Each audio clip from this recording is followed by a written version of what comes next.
Hello and welcome to today's episode. We will be discussing a bit of a retrospective, a bit of a review, a bit of just my overall thoughts on Sonic the Hedgehog today. So we're mixing things up a bit. Again, we started last week, so normally I was doing the years in gaming and just kind of going through each year and giving some thoughts on it, some major games that came out and major events that came out. But I got up to the year, so I started at the year 1980 and then worked my way up all the way to the year 2020. But now we're mixing things up a bit just because I wanted to let these past few years marinate a little bit more before I started diving into them. So we're changing things up and moving over to doing like a casual gaming retrospective on a game. So last week we had Super Mario World, and this week we will do the other game that started off the console war, and that is with Sonic the Hedgehog. So this game originally came out on the Mega Drive and then on the Sega Genesis, and really made the Sega Genesis a competitor during this fourth generation, and at one point even beat Nintendo. And so definitely gave Nintendo a run for their money, and was just probably the most iconic console war out there, and it was due because of these two heavy hitters, right, against Super Mario World and Sonic the Hedgehog. We will go into that here in a bit, but first, before we do, we'll still continue on doing our roulette of gaming. So I got 7 games picked here. So again, if you're new, what I do is I have an Excel sheet that I just have a bunch of games listed on there and use a number generator, and I'll just pick games at random, and then I'll put up a gameplay snippet of each game for 1 day per week, and that'll go up on my YouTube channel, Arcade Amigo, along with my TikTok channel too, Arcade Amigo as well too. So that way, it's just my goal of this is just to sort of build like a digital video library, so you can get a little bit of a glimpse of a game if you wanted to just kind of maybe add something to your backlog, or at the very least maybe reminisce on a game there, right, that maybe you played before. And so I got games from all different generations on there, so you'll see everything from like Pong on there all the way up to like something like, what was a more recent game I put up there, Horizon Forbidden West. So yep, that's what I got here. But let's go ahead and get into this roulette. Oh, and sorry, after that though, then I will touch base on some modern gaming news. And so again, my point of this channel is not so much to be like an up to the minute, highly accurate news channel or anything like that. No, the point of this is just sort of like to have a casual discussion about just stuff going on in the video game industry. I try to keep up with as much information as I can throughout the week, but I'm not able to keep up with everything. So, but I do like talking about this and sharing some information. Definitely feel free to correct me if I get anything wrong. But and then after that is what we'll start talking about Sonic the Hedgehog. But let's get into it, though, for the games that I have selected here for Roulette of Gaming. And so, once again, it was a pretty diverse collection. And so, because this week will be where the NBA Finals are starting, I believe the Knicks are in there already. I'm not sure if the other team has been decided yet. I'm not much of a basketball fan. I was just a little bit that I was following it.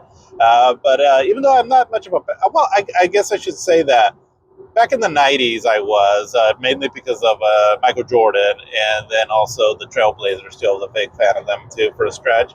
And then after that, I just never really watched it, like going into the 2000s. So I don't know a whole lot about basketball anymore as far as like a lot of the new players and which teams are good and all. I mean, apparently the Knicks are since they're in the finals. But I did enjoy a lot of basketball games, actually, though, as I was, back in my teen years and, a little bit afterwards as well, too.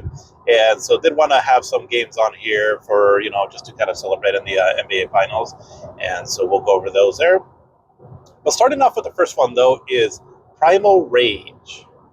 So this is an arcade game that was going off of the success of games like Mortal Kombat and even to an extent, I guess, Street Fighter. But Primal Rage is where you pick a bunch of different prehistoric animals, and there's like the your Tyrannosaurus Rex, so it's a dinosaur, and then some other dinosaur variations on there that you pick. And the graphics we're utilizing kind of like these, I guess almost like these CGI sort of like characters, something along the lines that we would see like in Donkey Kong Country, only a bit more higher resolution and animated, at least in the arcade version.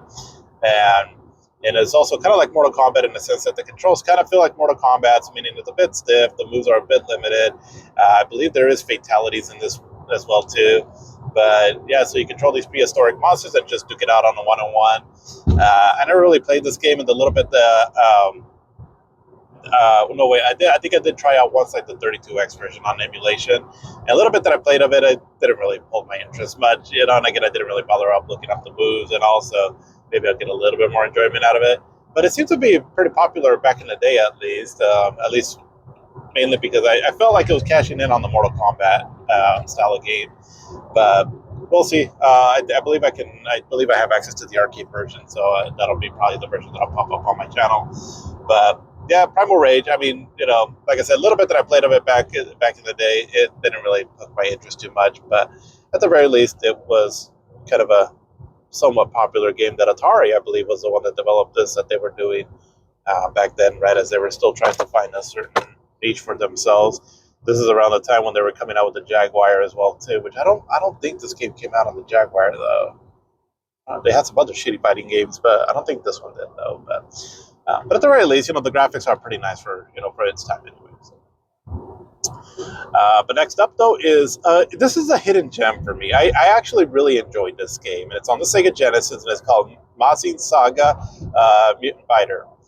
And so if you've never heard of it, it's I think it's based off of perhaps like a manga in Japan. I'm not 100% sure, but you start off playing this sort of like a kind of like a knight warrior robot kind of character, and you have a sword. And so the game has a couple of different gameplay modes. And so in the first mode is you start off in a stage, and then it's just side-scrolling hack and slash. So kind of think along the lines of like Golden Axe, right? Something like that. And the hack and slash action is pretty good. It's not a whole lot of moves in it, but you have your attack button, your jump button, and then you press, I believe, the A button, and then you do like kind of like an all-around attack that drains your life though a bit. But what I really liked about this game though is that the controls still feel pretty precise. The animation is actually some of the smoothest you'll see on a 16-bit game. I was surprised with how smooth these characters move, because you look at the sprites and all like at a screenshot and you're like, oh, okay, you can kind of imagine what they would animate like and all, but then you actually see the game run and you're like, oh, that's actually really smooth. But anyway, so you go through the game in these hack and slash areas, and then after that you take on a boss, and sometimes in some stages, if I recall right, you fight like a certain part of the boss. Like in the first stage, you'll see like his big old leg come down, right? And also you have to attack his foot. And then when you get to the end of the stage, you'll fight the boss, only now you yourself has grown to be really tall. And so you're basically like almost like the size of skyscrapers, right? It becomes a one-on-one fight between you and the, whatever enemy is the boss of the stage. And so that's pretty cool. And on those those sections are actually really well animated with a lot of cool scrolling and like line scrolling and all. So the game was quite stunning to look at actually back in the day. The boss stages, they can be a little frustrating, but they're still pretty fun though. And if you're just looking for like a cool little hack and slash game on the Sega Genesis, I would highly recommend this one. It's got a cool setting to it. Like I said, think kind of like something along the lines of like, I don't know, for some reason it reminds me a bit of like Power Rangers a little bit, but pretty cool music as well too.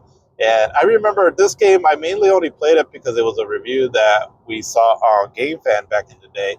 And ultimately, we were still pretty pleasantly surprised with this game. And so, again, it was thanks to that magazine that we got to try a lot of cool, like, hidden gems. And I feel like this is one of them. I really like this game on the Sega Genesis, so would highly recommend.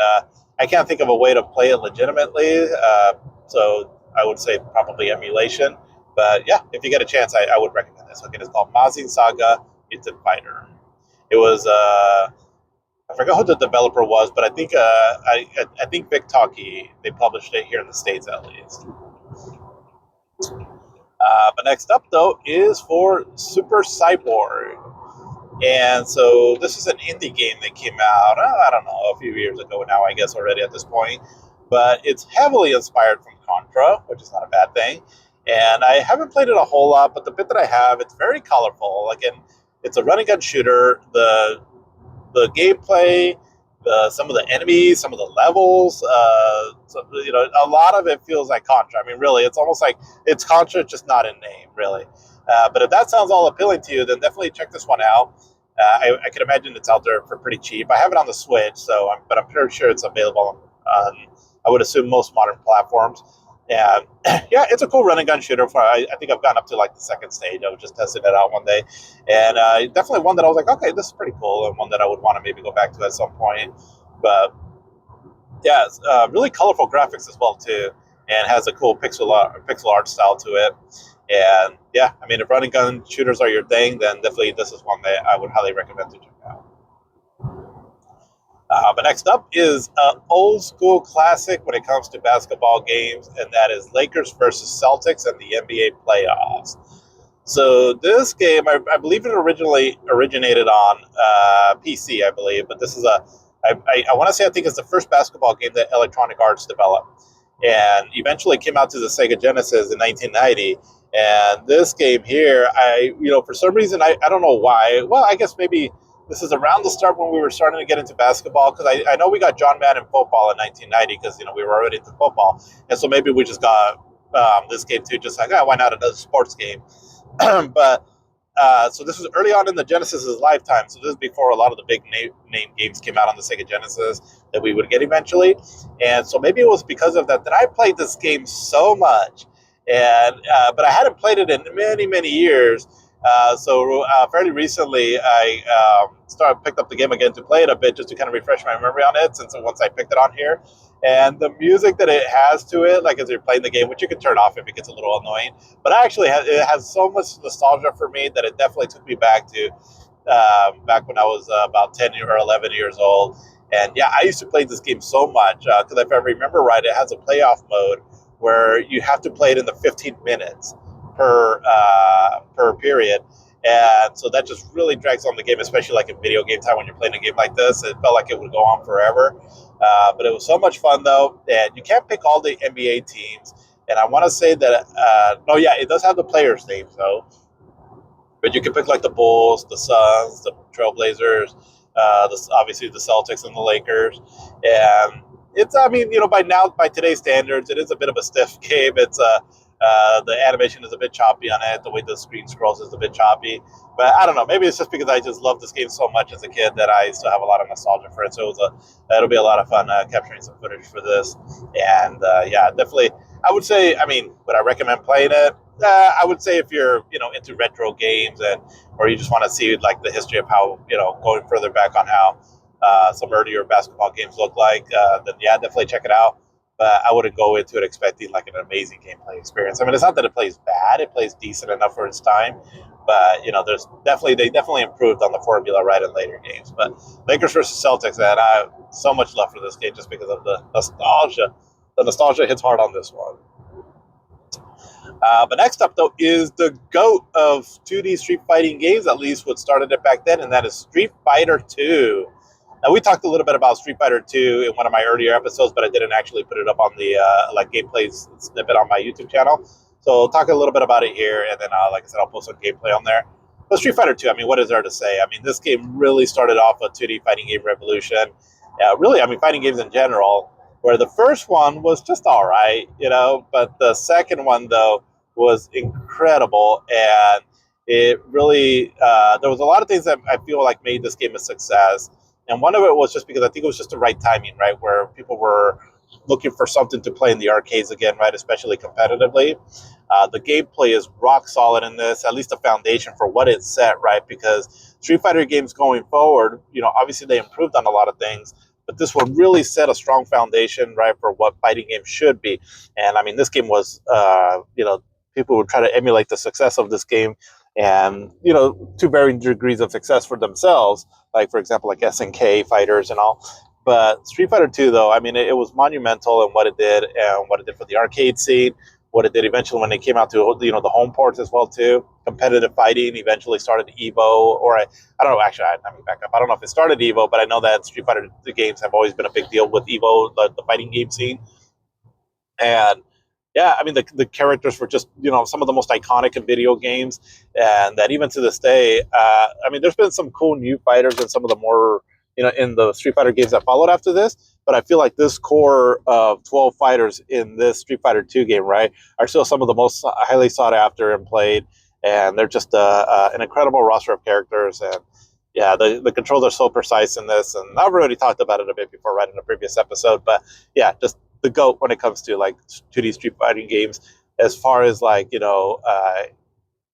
them off the ground and setting a template for what fighting games should be. And so yeah, definitely one of the most iconic games out there, Street Fighter 2. But next up, though, is another big arcade game. And again, we're going back to basketball, and this is for NBA Jam. Boom, shakalaka. And like I said, I was kind of into basketball during this stretch here, so maybe that's what kind of helped me get into these games too. But there's been a lot of basketball games that I really liked, and where something like Lakers versus Celtics was a bit more of a simulation kind of basketball game. This one is all arcade style gameplay, and just a lot of fun where you'll have 2 players per team, and they're based off of like the actual players though, and so they're proportions and features and all a bit exaggerated, but that's because that's what the game is, right? It's very exaggerated. You can do some crazy dunks in this. I believe if you do a few in a row, you kind of go on fire, I believe, well, at least your basketball does. And so you can do some more crazy slam dunks and shots and all. And it's just a lot of fun. Not a whole lot of rules to it. So I think that's what made it really fun as well, too. And yeah, it's just a blast to play. This game is so much fun. Definitely one of my more favorite arcade games of this time here. And I would say there was the ones that came out originally on the Sega Genesis and the Super Nintendo for the for the home ports were actually not that bad done. I want to say I think we rented both of them back in the day, and they were pretty fun. But then eventually, when the 5th generation systems came out, we were pretty much getting arcade perfect ports of those on the Saturn and on the on the PlayStation at least. But yeah, a lot of fun. NBA Jam, and these guys are excellent. I know there was an NBA Jam game that came out too. There was NBA Jam and then NBA Jam Tournament Edition. And Tournament Edition is, I believe, the ones that came out on the Saturn and on the PlayStation, where I think it just added a few new modes. And then there was NBA Hang Time, but I think that was in the arcade. I know that one got a port on the Genesis and the Super Nintendo. I don't think on the 5th generation systems, though, actually. But maybe on the 60, it's on the 64. But then also we got an NBA Jam game on the Xbox Live Arcade, and that's a really fun version as well, too, where now it has like 3D graphics on it and all. But yeah, just hella fun games. Even if you're not into basketball, right? I think you will have a blast playing this game. It's definitely one of the best arcade style sports games out there. That's for me actually of all time. It's really that great. But last up though is for Alien Syndrome. And so I will probably be doing the Sega Master System version, as that's the one that I'm pretty familiar with. But Alien Syndrome originally came out in the arcades, and then it got ports to a lot of different systems. So obviously the Sega Master System, but also the Nintendo Entertainment System too. I believe that version was either done or published by, was it Tengen? I think I forgot, but yeah, because Sega had some of their games on other systems, so like Afterburner, Shinobi, Alien Syndrome. I think those are some that went out on the Nintendo, so in that early stretch there. But Alien Syndrome, though, so whether if it's the arcade or the Sega Master System version, basically it's a top-down shooter where you control either Rick or Mary, and you're just taking out a swarm of aliens on a spaceship. And there's a timer, and so you're trying to rescue as many hostage or a certain amount of hostages, so that you can so that the exit door opens up. Excuse me. So it's a bit of a maze, and so as you're running around, right, trying to avoid all these aliens or shoot them down. And so you get a variety of power ups. So like from in the arcade version, you can get like a flamethrower and a fireball gun, and then a laser gun. When the the Sega Master System version, you get like just your little pea shooter at first, and then your laser gun, and then a fireball shot. But once you get to the boss, though, they're pretty. At least at the time, I thought that they were pretty impressive looking, as they were fairly detailed sprites. And at the time, I thought they were like larger looking. But then when I've gone back and played the game, I was like, oh, okay, they're not that large. So sometimes your memory of things just sort of overplays things a bit, or makes things look bigger than what they were. But it's still a pretty fun game. But it's a very difficult game, though. So just something to keep in mind, that if you're playing whether the arcade one, or at least I know, especially the Sega Master System version, it's a hard game. And with the Sega Master System one, so I didn't own it back in the day, but my cousins did. And so I think I've talked about it before, where so my cousins had the Sega Master System as well too, and they would get different games than what we had. So between the two of us, our two families, we had a decent collection of Master System games, which was pretty cool, because that wasn't what most people had, right? Most everyone had Nintendo. So because of that, I got to experience a decent amount of games back then on the Master System, along with Nintendo games at my friends' houses. And Alien Syndrome was one that I would borrow from them quite a bit. And I never really, I never beat it back then. I think I got up to like the fifth stage, I think, in the fifth boss, but he was just really hard. And I've gone back and beaten the game since, using admittedly a lot of save states, but it's definitely a challenging game, and but a lot of fun though if you like difficult retro games and also kind of like the alien inspired setting.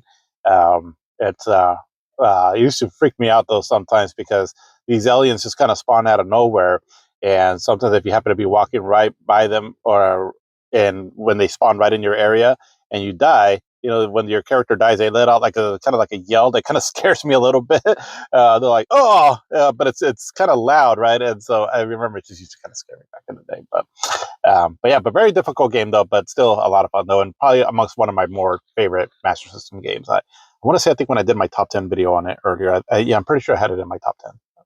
Yeah, I would check it out again if you like retro difficult games. Hmm.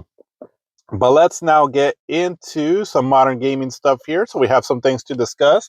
Again, some of these news bits I might be a bit outdated on, but this is just what I got. But wanted to touch base a bit on two games that have come out that got their reviews this week. And so the first one was for 007 First Light.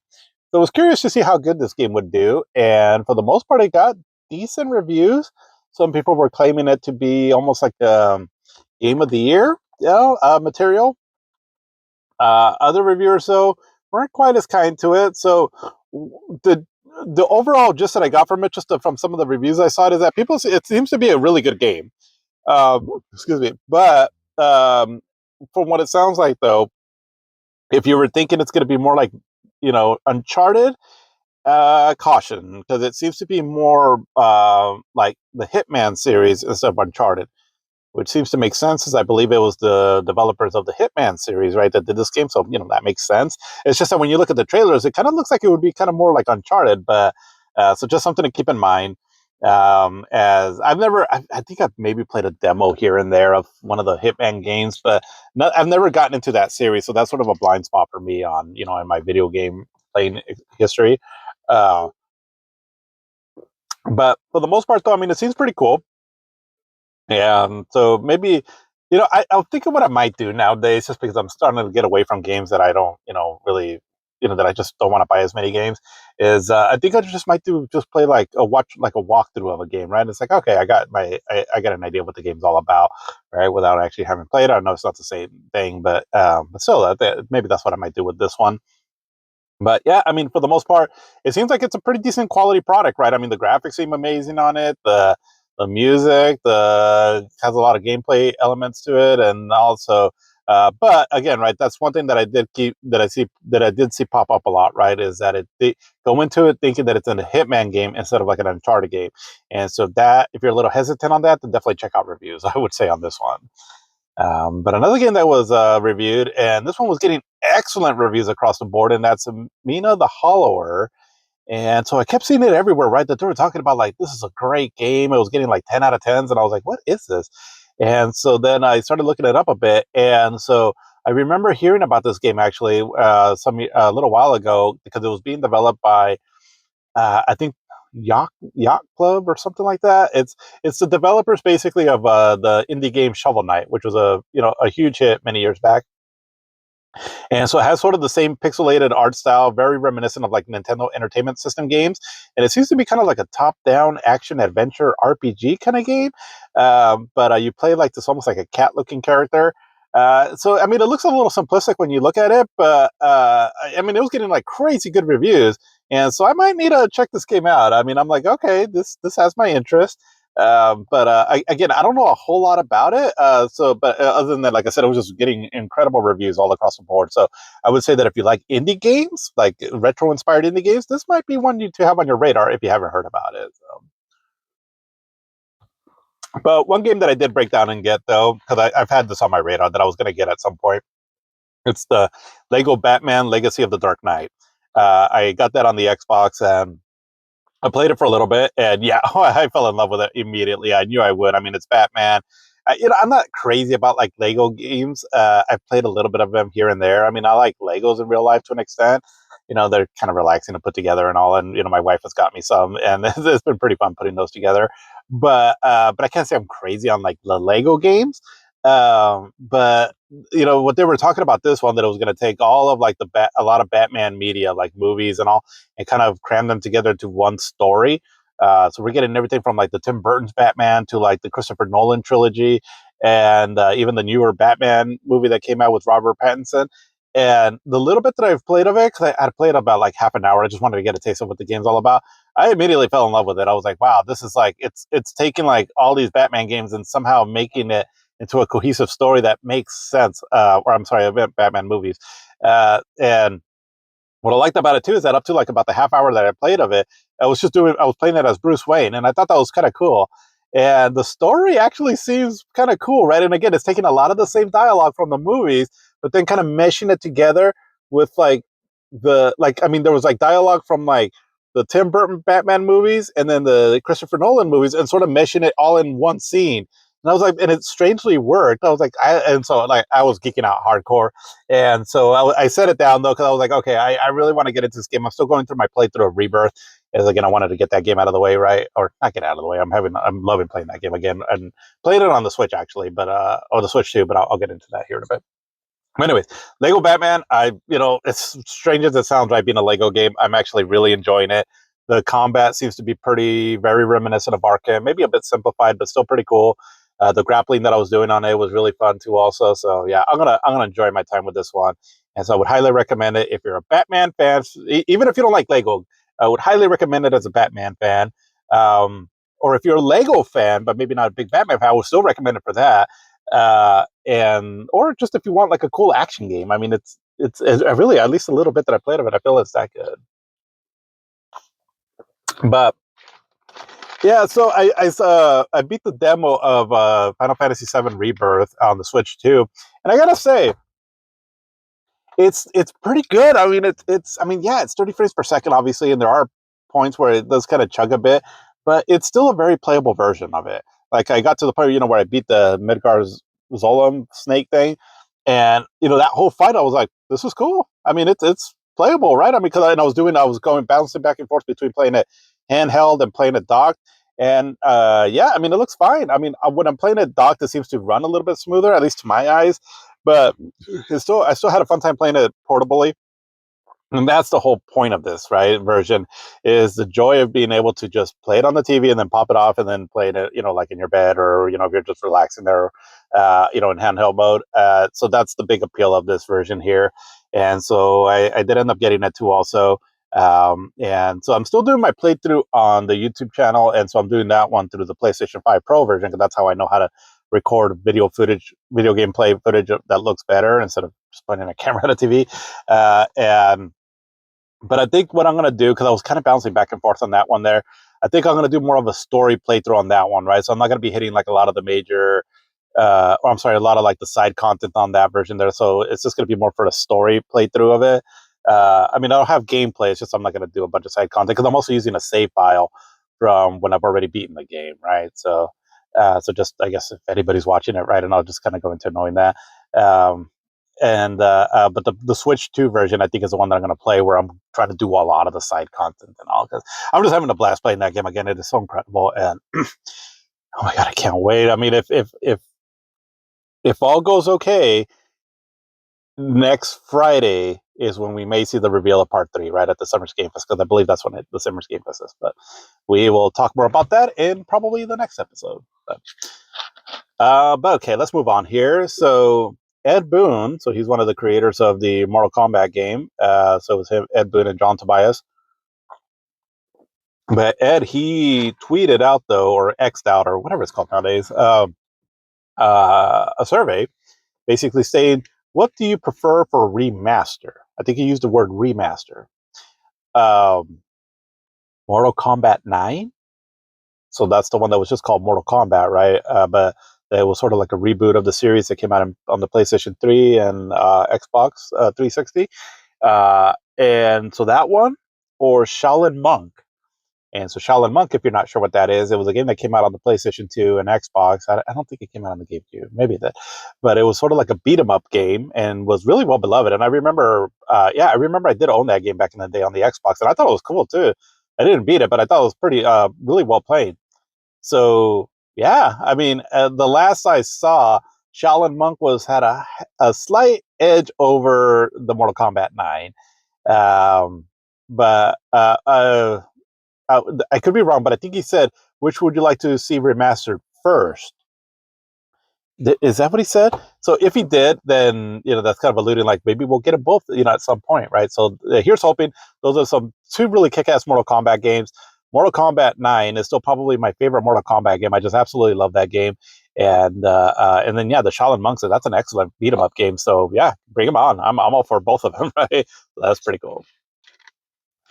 Yesterday, though, so at least at the time of I'm recording this segment here, so that would have been on May 28th, they released a trailer for the new Call of Duty game, and it's called Call of Duty Modern Warfare 4.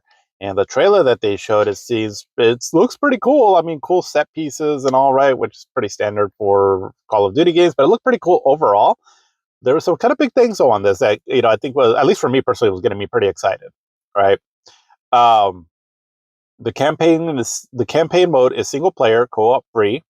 So it seems like there were some complaints where in the previous Call of Duty game, I believe that it kind of like forced you to play co-op on a single player or on a campaign, something like that.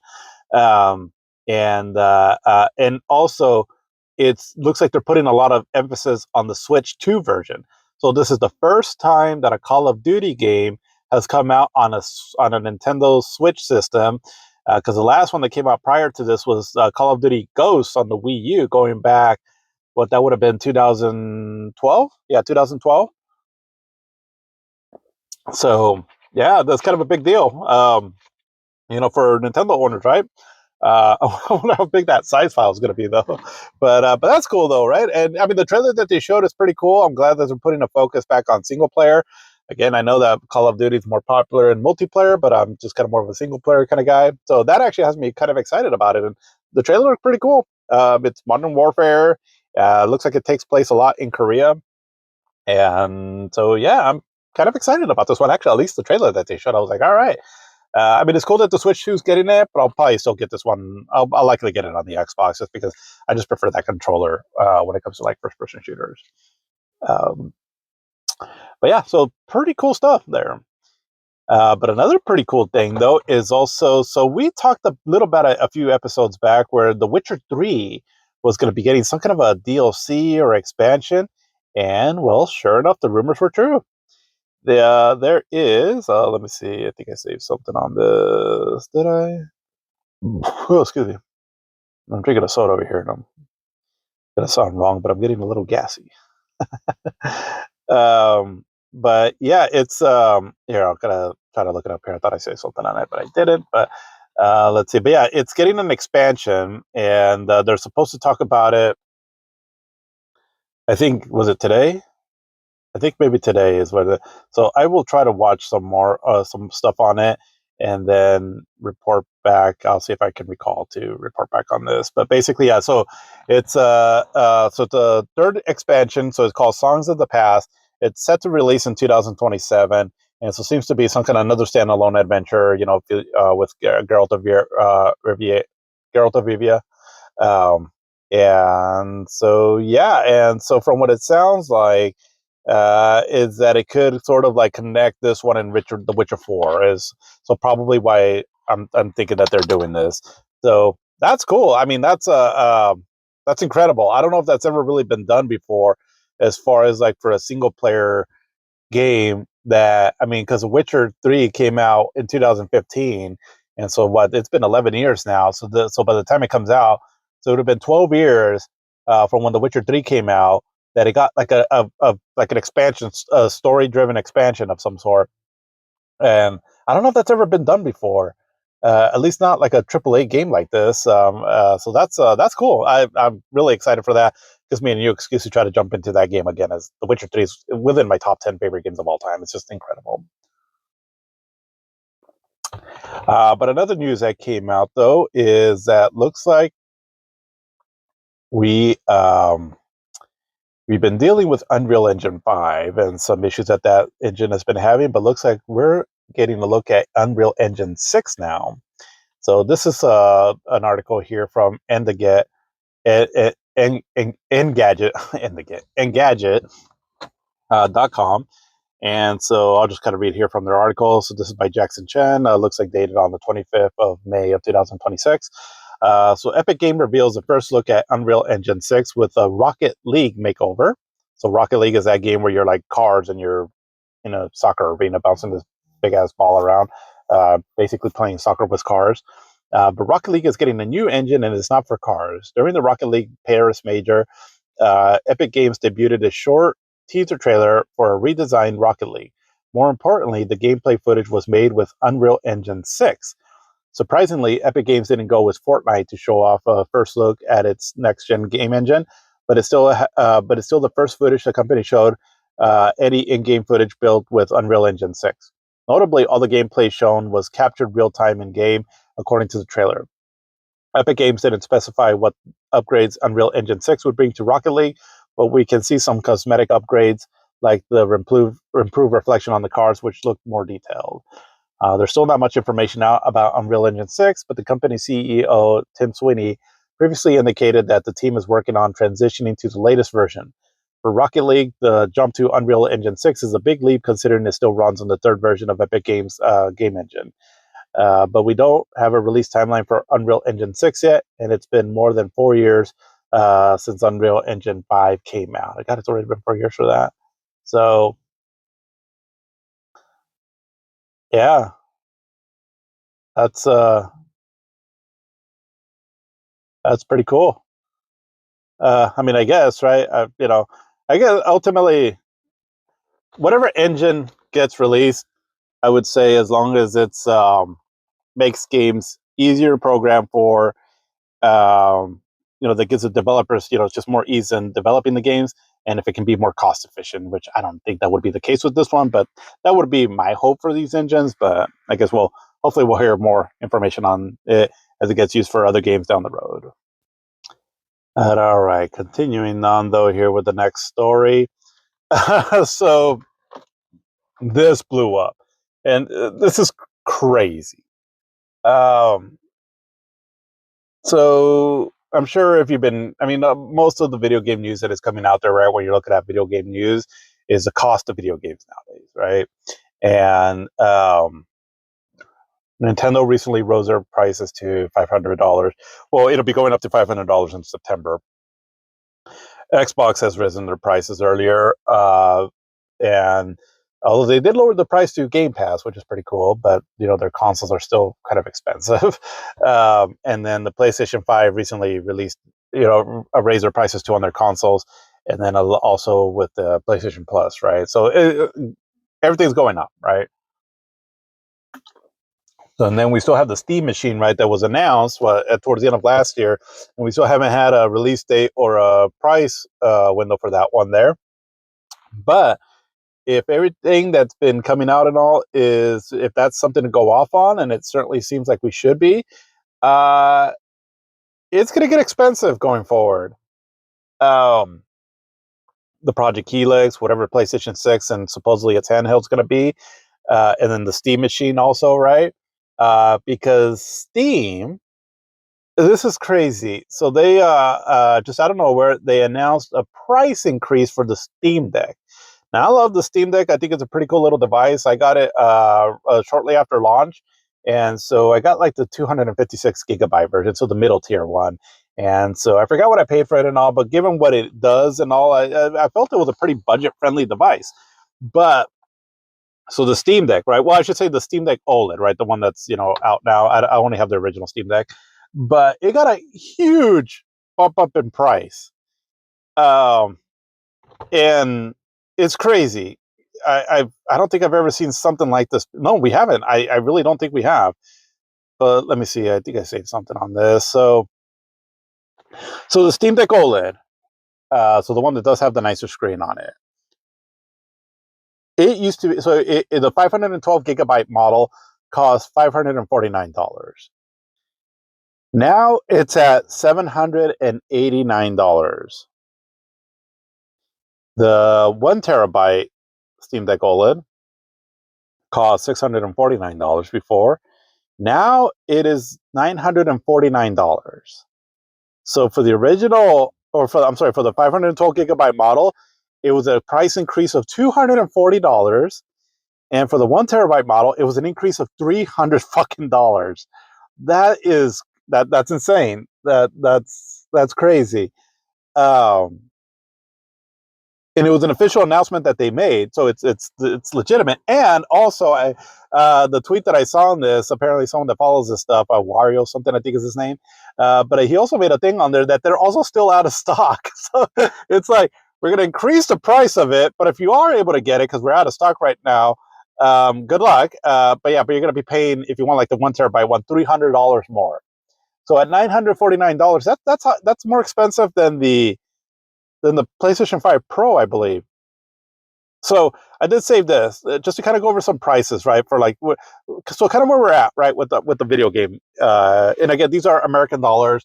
I'm sorry, I didn't get the information for like in other regions, but I would assume in your region, right, it's probably increased as well too. But for US dollars, so the PlayStation 5, so the base PS5, so it's $649.99, 650 basically. The PS5 digital edition is $600. Excuse me. The PlayStation 5 Pro is $900. So the Steam Deck OLED at the 1 terabyte one, right? But the Steam Deck OLED, it's now more expensive than the PlayStation 5 Pro. On the Xbox side, so the Xbox Series S, so the 512 gigabyte version, it's $399.99 or $400. The 1 terabyte version is $450. The Xbox Series X, so the digital version, is $599 or $600. The disc one is $650. The Xbox Series X with the 2 terabyte is at $800. The Switch 2, so it's $450 right now, but it's going to get a jump up to $500. So $50 difference basically here within the I think it's in September. So, wow, Nintendo, the Switch, and this might actually benefit the Switch too, because I don't know how. I mean, because the Steam Deck and PC is kind of its own thing, right? But it is a handheld, and so that might steer people to go toward the Switch too, instead of any other handheld alternative out there. Like because a lot of these other Steam or like these PC handheld systems out there. I mean, they're getting pretty expensive, like the ROG Ally X. I mean, now that kind of seems like a budget deal, right? And I'll compare it to the Steam Deck because that ROG Ally is more powerful than the Steam Deck, and they're roughly about the same price, I believe. Let's see, did I jot that one here? Okay, yeah. So the ROG Ally X, so the more powerful one, so that one is or $1,000 basically, and then the one that's not quite as powerful is $600. So for a little bit more, for $50 more, you get a much more powerful handheld than the Steam Deck. But I'm assuming that one's going to go up in price too at some point here soon. And so, and the thing is, it's not just one company, right? It's all of them doing this. And again, this leads into a bigger conversation that I'm not smart enough to know, give a lot of good insight on this. But just as far as where the economy is and all, and we've already ranted about this before here. But I mean, everything is going up. These prices are going up. I think that this is just my kind of conspiracy theory a little bit, right? So I guess just indulge me here for a bit. But it almost I think that there's something going on, right, within these. I mean, obviously corporations and all, they want to get money and they want to get as much money out of you. That's always been the case, right? But I think that we're entering this unprecedented era of like this price hike that, and I don't think it's just because of market conditions, as they like to say. There is something going on, right? And I think that a lot of these companies are, because the thing is that at the end of the day, people are still going to buy these systems, and so why not hike up the prices on these? When we can get more money from our consumer base, yeah, they'll bitch and complain about it and all, but we're still going to get a lot of money from them. So why not hike up the price? Who cares about the backlash? And it seems like they're all in on it, right? And again, this is going for across a lot of different industries across the board. And we're just the regular person is just getting screwed on this. And it's, I mean, this is insane. It's crazy. Because I really don't think that the market conditions, I mean, I know everything's higher, so I would imagine for a business, right? Obviously, you have to, from like what I've heard people talk about, again, what I do for work, I talk to a lot of people in different industries and also people that are also like self-employed and all that have their own companies. And so, like this one guy that I was talking to the other day, so he has a construction company. And so he was talking about how a lot of the different things that he has to buy now for his business, right? Like the material, everything from like wood to plaster to drywall sheets and uh, all kinds of stuff. It's just increasing a lot, and that where he can't really eat the cost of that anymore, and then let alone that he has to drive a big truck, right? And so the gas prices is obviously, really killing him, right? So then he has to kind of increase prices on his services as well too. So I get it from that end there, right? But this is like a small business owner. I mean, these companies are recording like record profits, and the price hike that they're increasing. I don't know the full mathematics of this and all, and so I'm just going to sort of guessing here, but I don't think that the price hikes that they're doing on this is really based off of like the market conditions that they say, because that's, I mean, fucking $300 more for a system. That's insane. I don't know. It really feels like so many companies nowadays are like getting together and say let's screw over the consumer, right? We're really not doing this because of market conditions. We're really doing this because we saw an opportunity to try to gouge as much money out from our consumer base as we possibly can. I don't know, maybe there's a crash coming of some sort, right? Or with just the economy here in the United States overall, right? Who knows, right? Like, it's so much shit going on right now in the world, and so maybe they're trying to get as much money from people as they possibly can, so they can make out like fat cats, right? And when the shit hits the fan. That's just a conspiracy theory from my end, and I don't know if that's how much that might end up happening. I mean, I hope it doesn't, but this is, I mean, it's an incredibly high price hike that we saw on this, and I mean, at that price, I can't see anybody wanting to buy a Steam Deck now, because I mean, the Steam Deck, it's already getting a bit old. I mean, it was a nice budget system, right? For what the price was before, but not at this price. Because yeah, you're not getting as powerful of a system, but you were paying less for it. But now at this amount, it's like, not so much anymore now. And so that now that makes the Switch 2 look a little bit more appealing. At least it would in my eyes. I already own the Switch 2, but if I was in a position where I'm trying to get like a portable system of some sort, well, the Switch 2 would be the one to go to, right? Especially where a lot of the games that are coming out on it seem to be playing better on the Switch 2 than a lot of the portable devices out there. Maybe not the ROG Ally X, but like compared to the Steam Deck, I mean, Cyberpunk, Final Fantasy Rebirth, and Remake, they seem to run better on the Switch 2 across. Same with like some other games as well too, from what I've seen. So, you know, I mean, once again, the Switch 2 became the budget-friendly option out there. It's crazy. I mean, now's a good time to get into a backlog, I would say, right?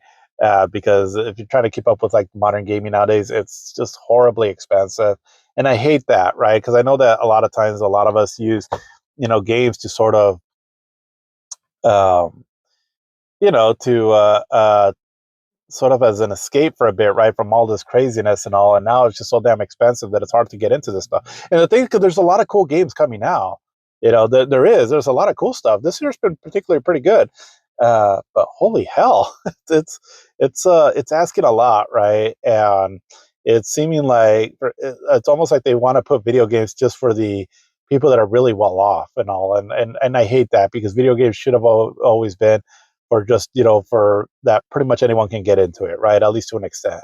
But this is insane. It's crazy. But again, it's not just the video game industry, right? It's a lot of different things going on in the world that is a cause for this. So yeah, I mean, I don't know what else to say on it, other than that. It sucks, but here we are. But let's get into some Nintendo stuff now. We had an announcement that there's a new, much requested Nintendo 64 game coming out on the NSO, and that is for Donkey Kong 64. It'll finally be coming out on June 4th of this year. So here within about a week or so. And so, yeah, I mean, from what I understand, it's a pretty good 3D platformer, but it seems to get criticized a lot too, my understanding is just that there's just a lot of stuff to collect, and I don't know. I guess if the criticism is because it's mandatory to collect a lot of these items, that kind of makes it a pain to play. But I've seen that criticism a lot on this game. I've never played it, so I don't have really any knowledge of this game. But a lot of people seem to like it as well too, right? So at the very least, we're getting another cool 3D platformer on this service here, because that is one thing that the Nintendo 64 did really great, was having 3D platformers on their system, right? So not only Mario 64, but also like Banjo Kazooie and and some other ones too, like Rayman and that Tonic Trouble that we also got released on this service recently, and then this one too as well. So pretty cool. I would say the Nintendo 64 games that I would still want on there are Smash Bros. Uh, and Conker's Bad Fur Day. Those are like the two that I can think of right off the top that I feel like really need to be on the service. Oh, and I wouldn't mind like Mischief Makers too. That was a interesting little indie game, or an interesting little game by Treasure. Um, but I think after that, I think we got most of the major ones though, or Diddy Kon's Racing as well too. But it's coming out on June 4th. The CEO of Blooper Team made a post that caught people's attention. And so Blooper Team, so they're the developers that have been doing like they did recently, the Silent Hill 2 remake. They're also doing the Silent Hill remake, and they've also done stuff like I think they did that Chronos game. What did they do that more recently? And then also going a little bit further back, they did a game called Medium. So they're definitely a developer that does like horror games, right? And so he made a post. Did I save it? Maybe. But basically, the post read something along the lines of that he had, it was a LinkedIn post, and so just kind of made up, basically stating like, "Hey, so how can we utilize the Switch to make a horror game?" And by that he meant that Nintendo brings a certain something to the gaming industry that is full of like innovation and whatnot. Um, so how can we use the Nintendo platform in a unique way that'll be different from like say doing a horror game on the PlayStation 5 or Xbox, for example.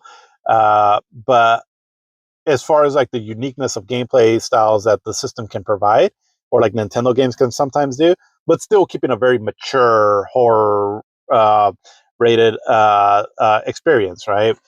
And so he was just kind of like putting that out there. And so again, nothing that was confirmed, right? But one of the things that kept coming up a lot though was Eternal Darkness. Like, hey, Eternal Darkness, that was a Nintendo exclusive back in the day, and that game was extremely unique for the horror genre. And yeah, I mean, Eternal Darkness was amazing. That's a really great game. But yeah, I guess what is unique about the Switch, right?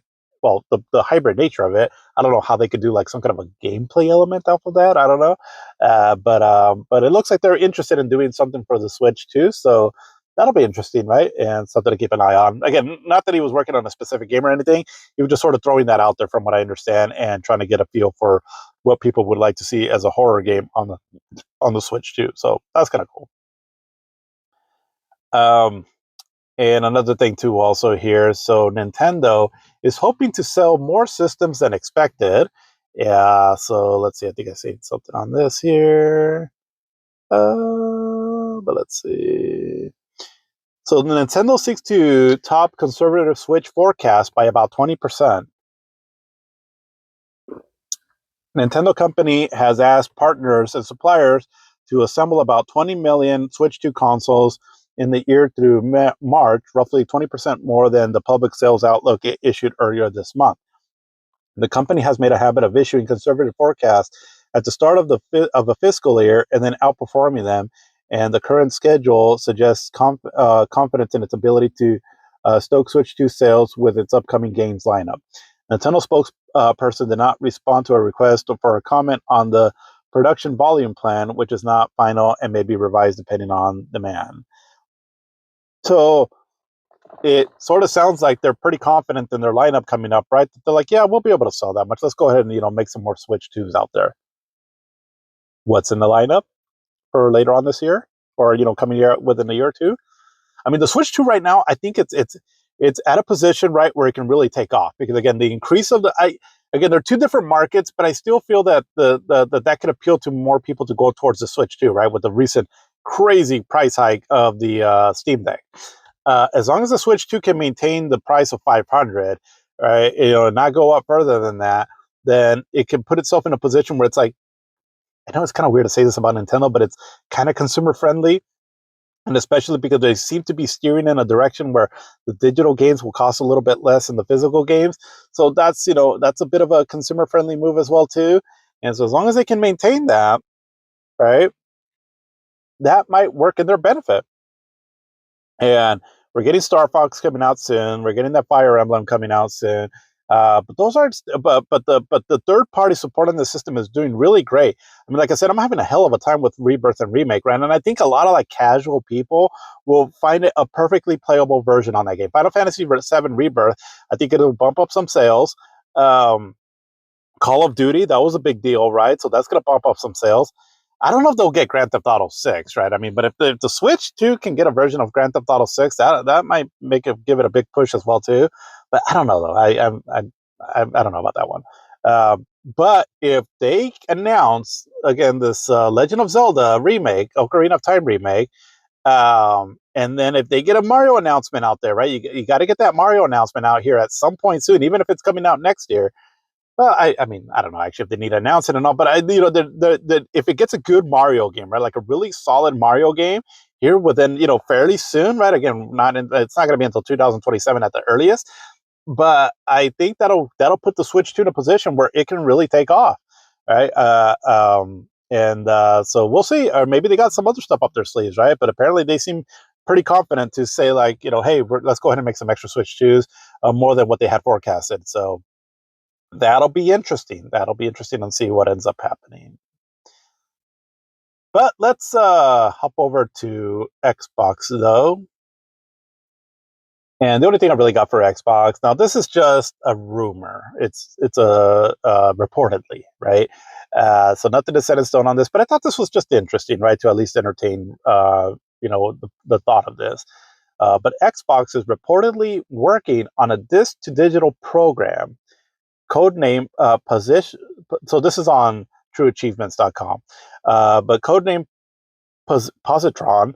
Xbox is allegedly working on a disc to digital program that could be huge for fans of physical Xbox games going forward.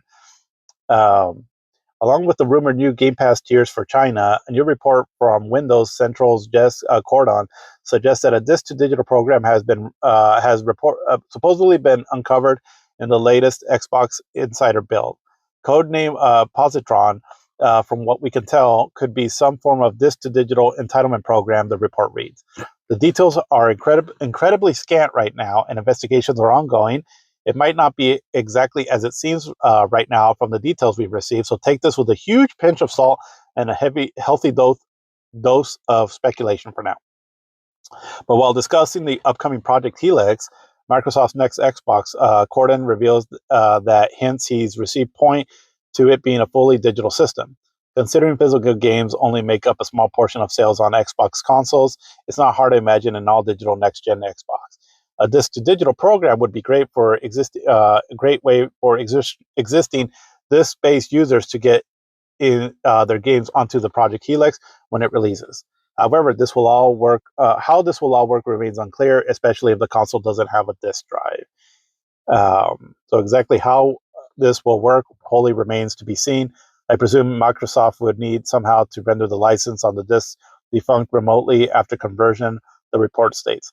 If they don't, you would, in theory, be able to take the disk and share the license out to dozens of people for free entitlements, and I can't imagine publishers would be happy with that. So clearly, there will be some limitations if indeed it's real. Cordon goes on to explain that this program was originally planned for the Xbox One, but proved a little more difficult to implement than expected. However, that must have changed in this day and age, and it will likely make a lot of gamers happy if this comes to fruition. So, yeah, I mean, again, that's really all I got on that. If it ends up being true, that'd be kind of cool, I guess. But I guess just depends on how exactly they're doing this, right? So there's a lot to be seen on that, I guess. Basically, is what I'm getting at. So. Jumping over the PlayStation though, there was an email that I got, and I've never really messed around with this, so I can't say I have a whole lot of information on this. But for Destruction All Stars, so from May 26th of 2026, Destruction All Stars and all associated virtual currency destruction points will be removed from sale at PlayStation Store and will no longer be available for purchase. Single player modes shall remain accessible to existing users until Wednesday, November 25th of 2026, when all server support for Destruction All Stars shall be shut down. Oh, excuse me. Let's see. Oh, that was just a screenshot that I took, but then I realized it cut off. So let me see if I can find my original email on that. Oh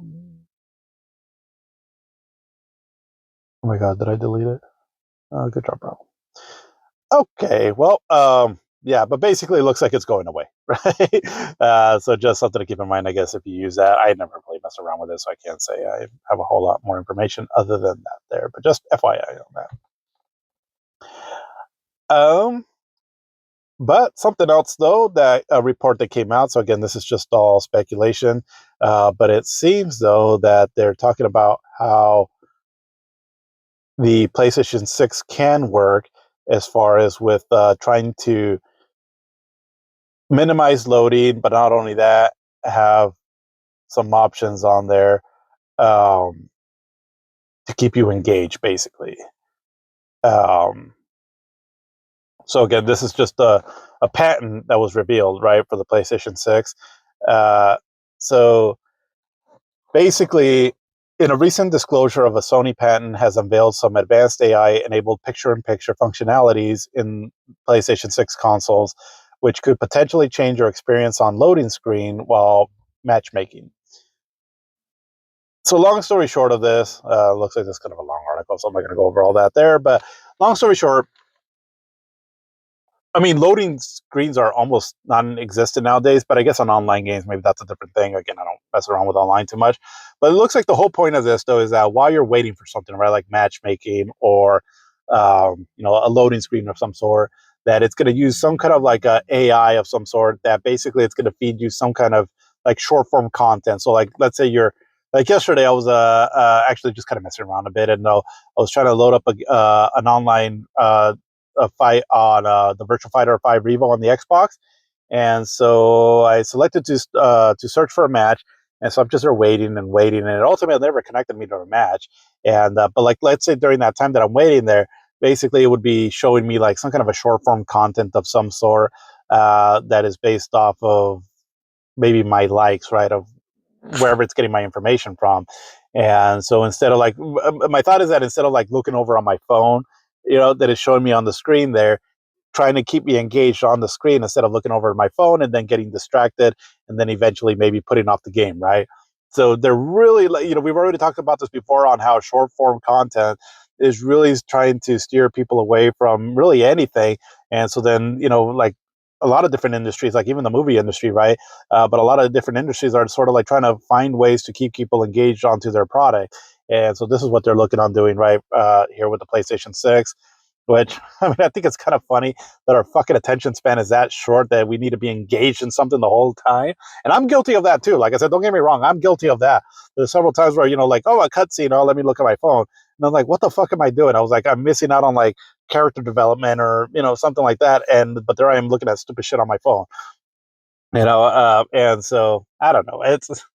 We're in weird times nowadays, but I mean, it makes sense, I guess, from why they're trying to do this. I just pray for our society, I guess. That's where I'm getting at.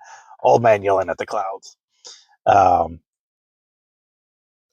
but another thing too, also that came out, and this ultimately ended up, I guess, kind of becoming like a, what do they say nowadays, a nothing burger.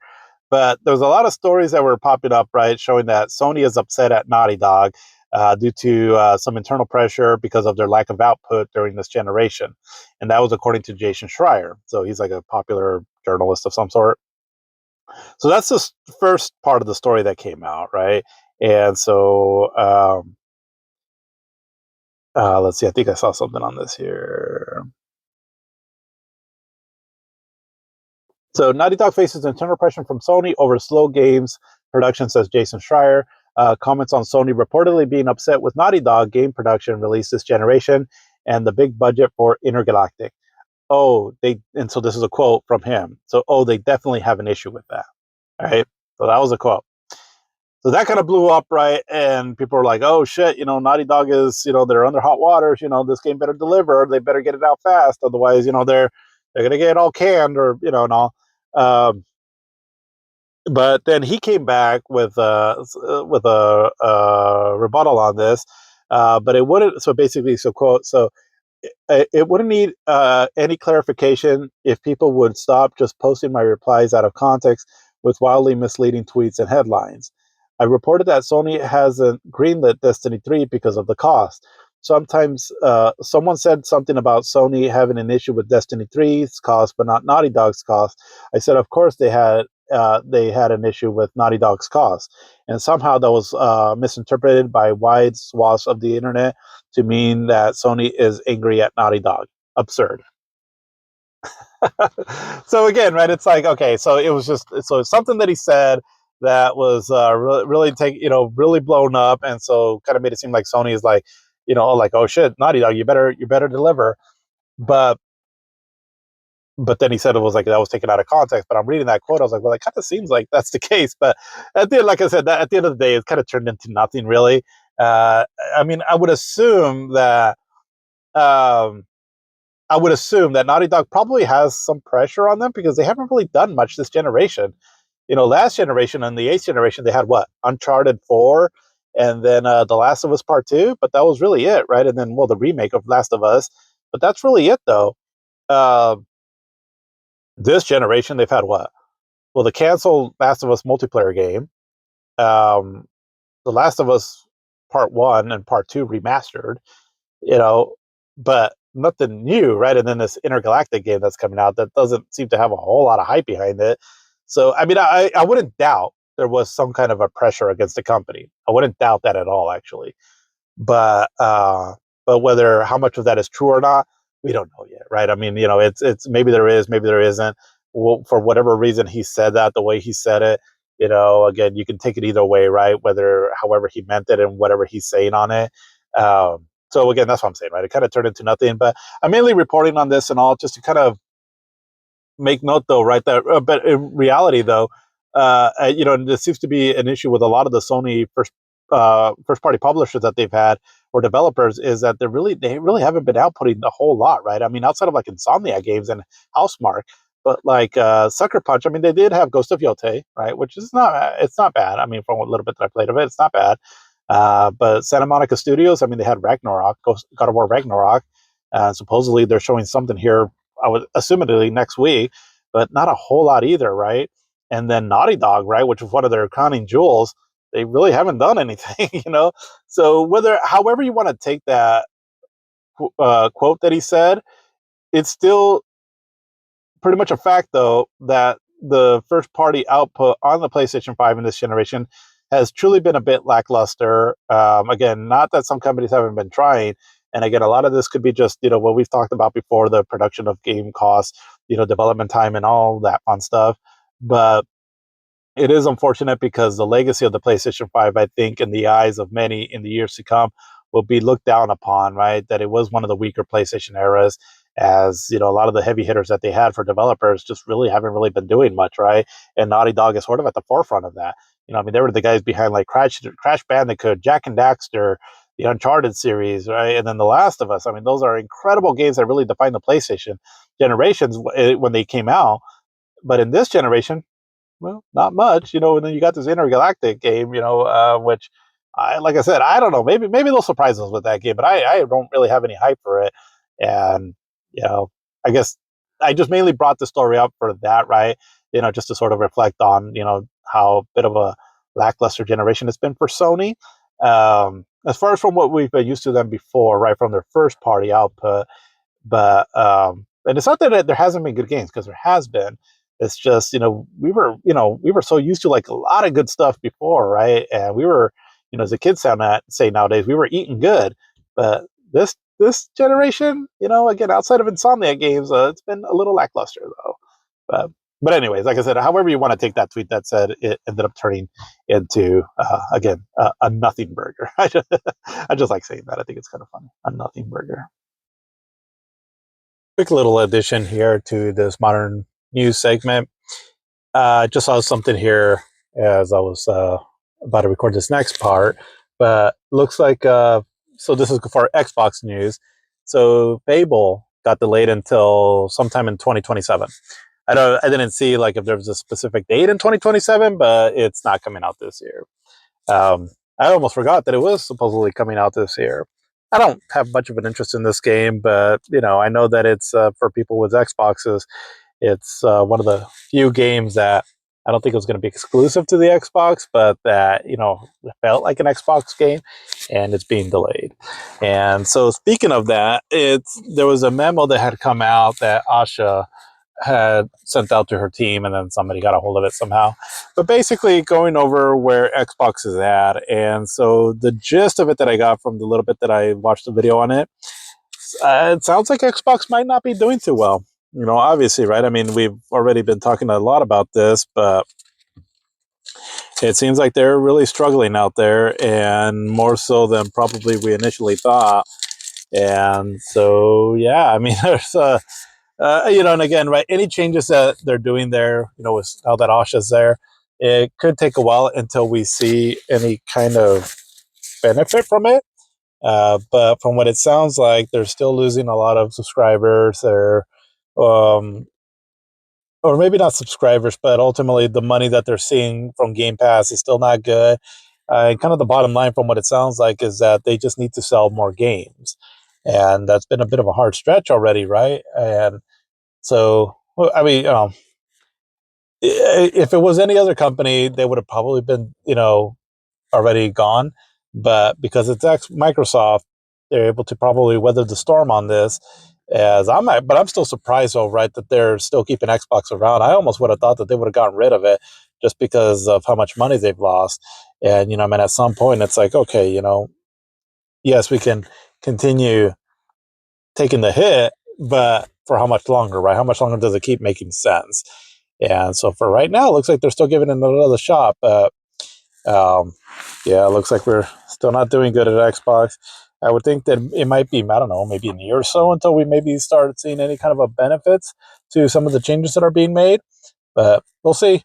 They have their Xbox, what is it called? Showcase, I believe, sometime in early June, and maybe they'll announce some stuff there that'll steer them in the right direction. But I've poor Xbox. We'll see what happens, but I would like to see them again make some kind of a comeback just for the sake of competition, right? To maybe give Sony a little bit of a kick in the ass to start doing some other stuff other than what they've been trying to do. But yeah, just want to throw that out there as that information just came out a little bit ago. But otherwise, we're ending off this modern gaming segment, modern gaming news segment part here with some updates on what happened on the Dragon Quest 40th anniversary, which was this past Wednesday. So that would have been on the 27th. And so we got some stuff. Nothing. Well, let's get into it. So one thing that was cool was that Dragon Quest 11, the Switch 2 edition, did get officially announced, and it's coming out on September 24th of 2026. So cool. And from what they showed in the trailer, it looks kind of what I was hoping for, right? Really crisp, clean graphics, seems to run at 60 frames, and just looks really nice. But otherwise, pretty much the same game. But a downer, though, is that from what it's being speculated, is that there's not going to be like a upgrade pass. So it seems like if you want to buy this game, you're going to have to pay the full price for it. And then also, like, I don't think the save files transfer over. So, that's kind of a double whammy. And then also adding to that is that it's a game key card. So, for people that are not into those there. And I want to say I saw somewhere, I don't know if it was like the Japanese price or I'm not sure, but it sounds like it's going to be pretty expensive, within like $70 or so. So, ouch, right? It's kind of a lot to ask for, if you've already, especially if you've already owned the game. I might still try to get it just because I really want this game on portable, and Just kind of a sucker for what that game could look like, but I'm not sure though, because now with the upgrade on the Switch 2, it looks pretty nice now, also with the Switch 1 edition. So I don't know. We will see. But yeah, it's so kind of cool, but kind of asking a lot to double dip on that one. Let's see. So something else, though. Well, the biggest news. Well, actually, before I get to that, I think I saw so because what they did was that they had a like a streaming session, and it was Yuji Horii and some other people there, and so they were talking about a lot of stuff. I saw part of it, but it was all in Japanese, so I couldn't quite make out what they were saying. But I think I saw, or like as it was being translated on um, the stream that I was watching. I think it said something that Dragon Quest X, so the online game, was coming out on the Switch too. But I would assume in Japan only, right? I would assume I would have seen more of it if it was coming out here in the States, but I haven't really seen any other mention of that other than that quick little bit on that stream there. So at least that's what I understood of it. I could be wrong on that, so maybe fact check that before you start celebrating if you were excited for that. But yeah, I mean that's but I guess it's a possibility, which I would, I guess that makes sense. Game seems to be pretty popular in Japan, but obviously we're not going to get in it here though. But the big one though, right, was Dragon Quest 12. Are we going to see it? Because Yuji Horii pretty much made it sound like we were, and yes, we did get Dragon Quest 12. So if you haven't seen it, the trailer starts off where it's an old school TV showing off the title screen to Dragon Quest, and then they press start, and so then they go through all the years that the mainline Dragon Quest game has come out. So going way back in 1986, all the way till 2017 when Dragon Quest 11 came out, and so that was a cool little nostalgic trip down memory lane. But then was a big reveal, right, for Dragon Quest 12. So Yuji Horii and the director of this game, I think it's director producer, one or the other. I forgot his name, but they were on there, and so they talked a little bit about the game, and so they made a kind of a big announcement. So Dragon Quest 12, The Flames of Fate, which is what it was going to be known as before, and from the quick little teaser that they showed back in 2021 during the 35th anniversary stream, it looked like it was going to be a bit of a darker tone, right? Because it had Dragon Quest, and then it had the 12 Roman numeral in kind of like in fire, and then the background was sort of like dark and kind of rocky and black, and so it looked like it. So this, and then they were hinting that it was going to be a darker kind of Dragon Quest game. I'll be honest, when they announced that, I was a bit like, okay, I mean, we'll see how this goes. Dragon Quest games can actually be pretty dark. Okay, I know like when you first look at them, they look colorful and bright, and they are, but they can be a bit dark. And so like the one that I'm really familiar with is Dragon Quest 8. And so there's like moments in that game where it's like, oh damn, that's kind of evil, right? Like that's pretty dark. And even a little bit of like Dragon Quest 4. Again, it's not like overly evil, but I mean, there's some moments where it's like, oh damn, that's kind of sinister, right? But it's a good kind of balance though to the colorful graphics, right? And then I don't know, something about Akira Toriyama's artwork and all that. It just all makes sense, right, within the Dragon Quest universe. So I was kind of curious what original direction that they had for Dragon Quest 12, right? When it was first announced 5 years ago, it's like, oh, it's going to be a bit darker and all. And so I remember thinking, I was like, I wonder if they're going to try to do something along the lines of like Final Fantasy 16, right? Because that was Final Fantasy 16 is a very more mature kind of game, very dark, and so. I was like, and I remember thinking, I was like, I don't know how that's going to work though if they're choosing to still try to stay true to what Dragon Quest games have been before in the past. Akira Toriyama's artwork, the music, which is already very mostly cheerful sounding, right? And just the color usage of the games throughout the series. And then also, I think I read something also that it was going to be a bit more action oriented. So I was curious, right? I was curious, but I was a bit concerned on what the game was going to turn out to be. Well, apparently, so did the developers because they ended up announcing that they scrapped all that. So Dragon Quest 12, The Flames of Fate, the game that was to be, is no longer to be. They got rid of all that, and so now we got a brand new Dragon Quest 12 game with a brand new logo. It's, from what I understand, a brand new game all the way across the board. I mean, we won't know maybe ever, if not in the late future, as far as what the original vision could have been. I mean, maybe they took some story elements or whatever, right, on this new vision. but it's called Dragon Quest 12. So basically, this little trailer starts off where it shows a castle in the background, and then eventually shows kind of like a grassy sort of hilly area, and with trees and all, and then it shows our new protagonist. And I gotta say, when they first showed him, I was like, "Oh, okay, is this too high?" Because his eyes look like he's got bags under his eyes and all. They just look like he's super sleepy. And at first I was like, oh, I don't know, is that Akira Toriyama's artwork? Again, he's passed since, right? But I would assume that they still would have used some inspiration from his artwork, right? To some extent. Again, I don't know. We don't know for sure if it was stuff that he had already had created or before he unfortunately passed, or if it's just some of his, some of the team members there that are just kind of emulating his artwork. We don't know, but he's an interesting looking protagonist. He's got kind of the spiky hair going on, a little bit reminiscent of Chrono in Chrono Trigger, which makes sense, right? It's the same artist, but it's the sides of his head is kind of shaved though, and the top part is spiky. His outfit, it's okay, it's cool enough, a little basic, right, but nothing too crazy. But then I started thinking about it. I was like, well, like Dragon Quest 11, I guess I didn't really think much of his design. I didn't care for it much, but I didn't hate it either. And that's been kind of my thought actually on a lot of Dragon Quest main characters. Like even my favorite one, Dragon Quest 8, the main character's design is it's okay, but it's nothing crazy. So that's why I'm like, whatever. It didn't bug me too much, but it did kind of laugh a little bit at his eyes. Again, he looked like he was high off his mind. And so anyway, so he kind of roams through that grassy area, and then you can see like slimes in the background, and then he eventually goes to like a beach area with some healing slimes, and then another desert area with like a scorpion in the back, and then it kind of cuts to like these really quick like cinematics where it shows like some kind of a lizard looking character, all green skin, kind of looks kind of cute a little bit, but and then another scene where he's like in an armor, and then where the main protagonist has like a sword, and then he's some dragon comes out, and then it just says Dragon Quest 12 Beyond Dreams is what it's called. And so the game seems to take place in some, like you're going between dreams or something to that extent. And which might explain maybe his baggy eyes. Maybe he's just tired. But I swear, I was like, this dude is fucking high as fuck. So I don't know. It cracked me up when I saw it, right? Maybe it's just me, but that's the first impression I got, right? Some Dragon Quest character out there hitting the bong. I don't know, it just sounded funny in my mind when I first saw that. But but that's what they showed. So it wasn't that long.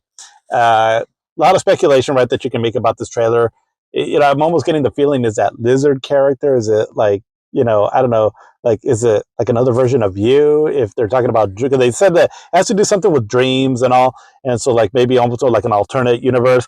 I want to say I think part 6. Now that's one that I'm not too familiar with, but I think part 6 kind of experimented with that, right? Isn't that part of the storyline in part 6? I don't know for sure, but so I'm wondering, maybe is this lizard going to be like either a main character or like you in a different dream universe? We'll see, I guess. And all obviously we mentioned when the game comes out, but no release date given. And the footage that they showed, I mean, it looks nice. It looks like it's going to be a beautiful game. Definitely looks almost like a Pixar sort of like animated movie if it was, with the artist being Akira Toriyama. And so it looks nice, for sure. But something about the whole thing that felt a little underwhelming still, because it definitely seems like it's still early footage. And so, I mean, we probably ain't seen this game. I would say, I mean, I don't know, I'm just spitballing here, but considering that they had to cancel the previous game, and this build looks pretty early, and, obviously it's going to be a Dragon Quest game, so it's going to be pretty massive, I would say maybe 2028. And again, I'm basing that on nothing. That's just my thought, and just kind of going off of how expensive games cost now. But that would be my guess, though, 2028. But we will see. And it's interesting, I guess, right? But all of it felt a bit underwhelming, though. And then after that, they did have one final announcement. Oh, actually, let me back up. Yuji Horii did confirm, though, that it's still going to have Akira Toriyama's art style, and the music is still going to be from Koichi Sugiyama. So again, right, how much of that is like music that they had already produced, before they unfortunately passed? We don't know. Or if it's just other people emulating their work, we don't know. Obviously, you're still going to have like some of the main themes, I would assume, right? Like the main Dragon Quest theme, like the little theme that plays as you're, going through the start menu. And but like I said, we'll see. We'll see. There's a lot of unknowns with this game, And so with a lot of it is just, and I think that's what felt so underwhelming is because the last game we got canceled, so now we're starting from scratch again. So it's almost like we're getting the reveal that we should have gotten back in 2021, and we were hoping for something a lot more with a lot more substance. But also kind of makes sense too that they were quiet about the whole thing because they scrapped the whole thing, right, and started from scratch. So I hope this doesn't become like another Metroid Prime 4 scenario because it sounds very similar to that. But we will see, right? I mean, that's all we can do for now. It's just we will see. But yeah, we're not getting this game anytime soon, unfortunately. But looks interesting. Looks a lot more colorful than what was anticipated that the original version was going to be. So yeah, we'll see. I guess that's all. Not much else to say, right? Other than that, we will see. Let's see. But they did end up on one more thing. And so they just showed some monster designs from Akira Toriyama's artwork. And they just showed a bunch of them. And then the screen kind of pans out. And then it shows a logo for a Dragon Quest Monsters, the Withered World game. So I know there's been some of these games, and I don't know much about them, so I can't really talk much about it. It just seems to be obviously you're these monsters and fighting against each other. I would think that that's something that was probably inspired from like Dragon Quest V, the original game that was doing that. But yeah, so there's a new one. It just said coming soon. They didn't even show any gameplay footage or anything, and seems to be coming out on all the major platforms. So for anybody excited with that sub-series of Dragon Quest, there you go. But yeah, that's it was a little underwhelming, but well, is what it is. I mean, me personally, right? I didn't think we would get like an announcement of another remake because it feels like it'd be a little too soon, right? Because they were just cranking out 1, 2, and 3, the remakes for those, and then we got Dragon Quest VII Reimagined, which was that kind of came out of nowhere, right? And we got that. I was like, that's cool. But I was like, I feel like they kind of blew their load with those there, and we may not see another remake of any sort for a while now, especially now that there's a Switch 2 version coming out of Dragon Quest 11. So I think that's kind of enough, right, to hold people, tight, keep people happy, Dragon Quest fans happy for a while until maybe we get another announcement of remakes. I feel like there's more remakes in the works. It's just that my guess is that we probably may not see them until later because I wonder how much of like, it kind of makes sense of why maybe they got these remakes out so quick is because they knew that Dragon Quest 12 was being delayed. I mean, would be my guess. I don't know. But long story short, I don't think we're getting another news announcement of another Dragon Quest remake for at least a while. It would be my guess. It sounds like 4, 5, and 6 are kind of a lock-in that they'll get some kind of a remake. I'm really hoping for part 8, though. At least give me that. Just re-release the game. I would be happy with that, right? To play that on my Switch, that'd be amazing. But yeah, but we won't know anything on that for probably a while later, though. But now we're going to get into it with talking about Sonic the Hedgehog, the Blue Blur. That's kind of a tongue twister there, as he's also known by. And really quickly, just as far as my, I guess a quick impression on Sonic the Hedgehog, it really put Sega on the map toe-to-toe with Nintendo. And even to this day, I would say that outside of Mario, he's probably the second most recognizable video game character out there.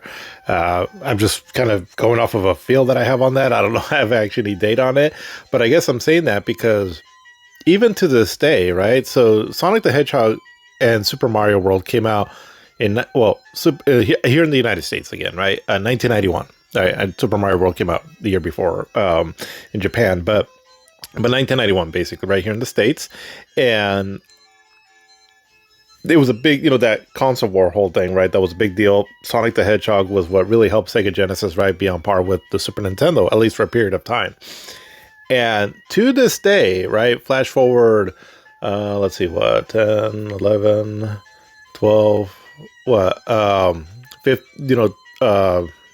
35 years later, they're still, pretty relevant as far as like the name of the characters and the mascot. So much so that, the Super Mario Brothers have had 2 really, really successful movies as far as, at the box office. And then the Sonic movies, there's been 3 of them. And they've been, they've done pretty well as well too, right? Not quite to like what the Mario Brothers movies did, but they did really well for themselves. And there's even a 4th one on the way too. So, I mean, they're just really popular, right? And even to this day, and it started with this game here, Sonic the Hedgehog, and basically from well, we're going to get into it here a bit as far as like his whole creation and all, but they really wanted a character on Sega that could compete against Mario, and they needed like basically to have some kind of brand recognition, right? As prior to Sonic, I've always thought, if you've listened to anything that I've said, I've always harped on about the how I feel like sometimes Sega prior to Sonic seems to be forgotten, unfortunately, because there was a lot of good stuff that happened before that. But Sega really found an identity with this character, and so going forward, right, Sega so much so is associated with Sonic that people seem to forget that there was a Sega before Sonic, which is kind of unfortunate in a way because again, there was a lot of cool stuff that came out before that, but at the same time also shows just how powerful this brand of Sonic was as well too. But let's get into it here, though, with actual details about the game, how the game was created, look over some reviews on the game, and then also just give my overall impression on it at the end here. But Sonic the Hedgehog, it's a 1991 platform game developed and published by Sega for the Sega Genesis. It was released in PAL regions on June 21st, in North America 2 days later on June 23rd, and in Japan the following month. So, okay, so he did come out in the United States and North or Europe earlier. So, okay. Because I do know that there was a bit of a push to try to get him out here because they were showing off like prototypes of what this Sonic game could be. And then also like people that were developing the actual look of the character, and I think the Sega of America and all were like, yeah, we want that, and because I think they were trying to use that as a way to try to go after Nintendo. But let's read more here. So the player controls Sonic, a hedgehog who can run at supersonic speeds. The story follows Sonic as he aims to foil the mad scientist Dr. Robotnik's plans to seek the powerful Chaos Emeralds. The gameplay involves collecting rings as a form of health and a simple control scheme with jumping and attacking controlled by a single button. So development began in 1990 when Sega ordered its developers to create a game featuring a mascot for the company. The developers chose a blue hedgehog designed by Naoto Oshima after he won an internal character design contest and named themselves Sonic Team to match their character. It uses a novel technique that allows Sonic's sprite to roll along curved scenery, which was based on a concept by Oshima from 1989. Oh, okay. Because it's just over. I think that it's been. I think the popular thought is that Yuji Naka was the one that created Sonic and all. Now, he was some kind of a programmer on the game, and I'm sure we'll get to it here in a bit. But yeah, it looks like it was his Naoto's design, though, that went over right as far as the look of the character. And also looks like it was his concept as well, too, as far as like the, Sonic rolling in a ball, right? And but Sonic the Hedgehog's design for fast gameplay was influenced by games by the Mario creator Shigeru Miyamoto. So they weren't okay. The music was composed by Masato Nakamura, bassist of the J-pop band Dreams Come True. Oh, interesting. So it received positive reviews for its visuals, audio, and gameplay, and it is widely considered one of the greatest video games of all time. It sold over 40 million copies across all platforms, becoming one of the best-selling video games. On the Genesis, which it was bundled with, it sold over 15 million copies, making it the best-selling Genesis game. It established the Genesis as a key player in the 16-bit era and made it competitive with the Super Nintendo. It has been ported to multiple systems and inspired several clones, a successful franchise, and adaptations in other media. And then Sonic the Hedgehog 2, its sequel, was released in the following year, November of 1992. So yeah, I mean, and I don't know how much it's going to go into here with what I'm going to be reading here, but just to go a little bit over with like some of the console wars documentary and book that I've read. So basically, again, there were, Tom Kalinske and the team here from America, from what I understand, they were really trying to get something going, right? Because Tom Kalinske had a plan, like said, okay, this is one of the things we got to do to go after Nintendo. One of them being like, we got to get a mascot of some sort. And so when he started seeing the concept designs coming out from Japan of this game, and then eventually when the concept art of Sonic started pulling through, that's where immediately he was like, yep, let's get him, right? And so not only that, he wanted it as a pack-in title, and they would do like these kiosks, and they would set up booths of like people playing Sonic, and I think even playing Super Mario World side by side. And they would ask kids like, which one do you prefer? And a lot of kids actually preferred Sonic the Hedgehog.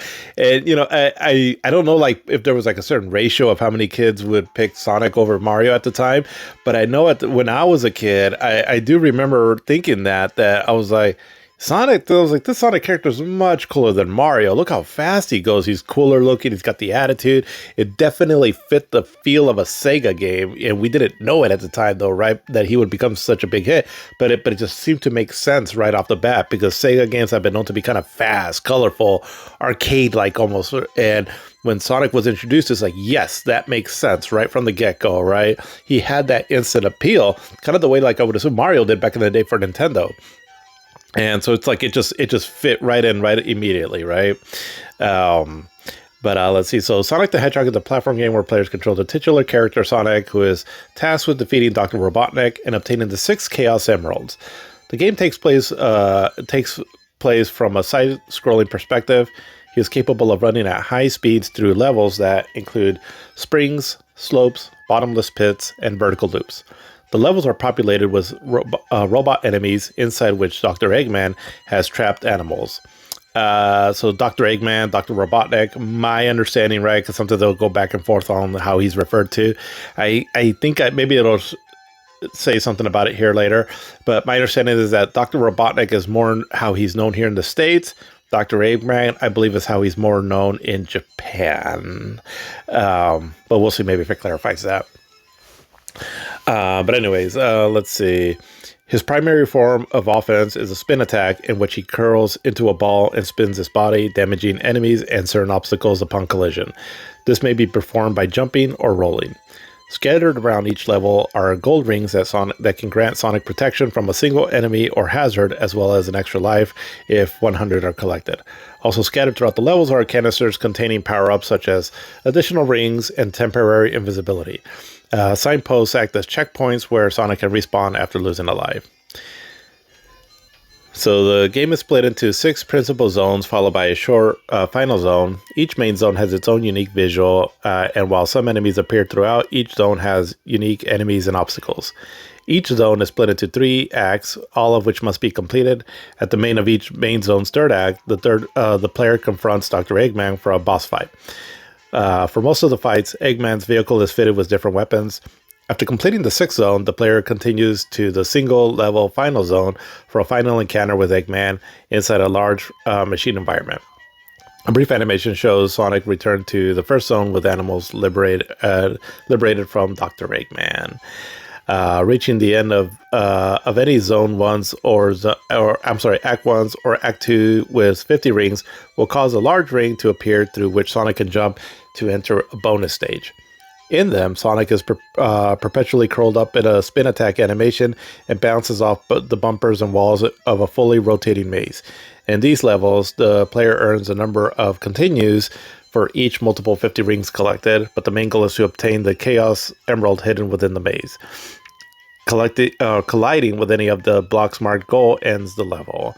And so it was interesting because at the time with these bonus levels, I mean, they're, nothing crazy now, but I remember at the time, though, because they have sort of like a rotating effect as the maze kind of spins in one direction and then in the other, that I was like, oh, look, the Sega can do rotation, right? Just like the Super Nintendo can with its Mode 7. So it was sort of like, kind of like a way for Genesis players, right, to sort of flex a bit, saying, like, look, our Genesis can do it too. At least I remember that back from when I was a kid. Let's see, but the plot, so, again, nothing, just fairly basic, but, so in attempting to steal the 6 Chaos Emeralds and harness their power, the mad scientist Dr. Eggman has trapped the inhabitants of South Island inside aggressive robots and stationary metal capsules. A hedgehog named Sonic aims to thwart Eggman's plans by freeing his animal friends and collecting the emeralds himself. If Sonic collects all the Chaos Emeralds and completes the game, an ending sequence is shown. If all the emeralds are not collected, Eggman taunts the player, while juggling any of the Chaos Emeralds not collected by the player in an alternate ending. Alternate ending. So in this first one here, we don't get Supersonic in this one for collecting all the emeralds. You just get a slightly different ending. It's not anything crazy, but you get the better ending, right? And all if you collect all the Chaos Emeralds, which the bonus stages in this one, I mean, they're fine, I guess, but I've never been too big of a fan of like the bonus stages in Sonic games, and this one is, I don't know, maybe like in the middle of like how much I like him, but either one of them, and all from pretty much any Sonic game, I don't really care much for them. I should say I like the concept of getting the Chaos Emeralds, right? Because, especially in the later games, the reward for getting them all are pretty cool. But just, going through the bonus stages can be a bit of a pain. At least for me anyways. But let's see. So let's talk a bit about the development. So in the 1980s, Sega had limited success with Genesis ports of its arcade games, but wanted a stronger foothold against its main competitor, Nintendo. Because even though, like, for example, like we like the arcade games and we like the home ports of it, they only had so much lasting appeal. And I mean, this was during a time where mascots were still kind of a big thing. Not only for like video games, but just branding wise, right? It's why we saw like a big rise, I feel like, in a lot of like toys and cartoons, and like a lot of the mascots on cereals, right, were a big deal. And so that's sort of what pushed merchandise out. You don't see that as much anymore, at least I don't feel so. But back then it was a big deal. And so that's where Sonic became popular, or, important and popular, right, eventually. For the next 3 years, programmers and designers at Sega worked on a brand new character to rival Mario.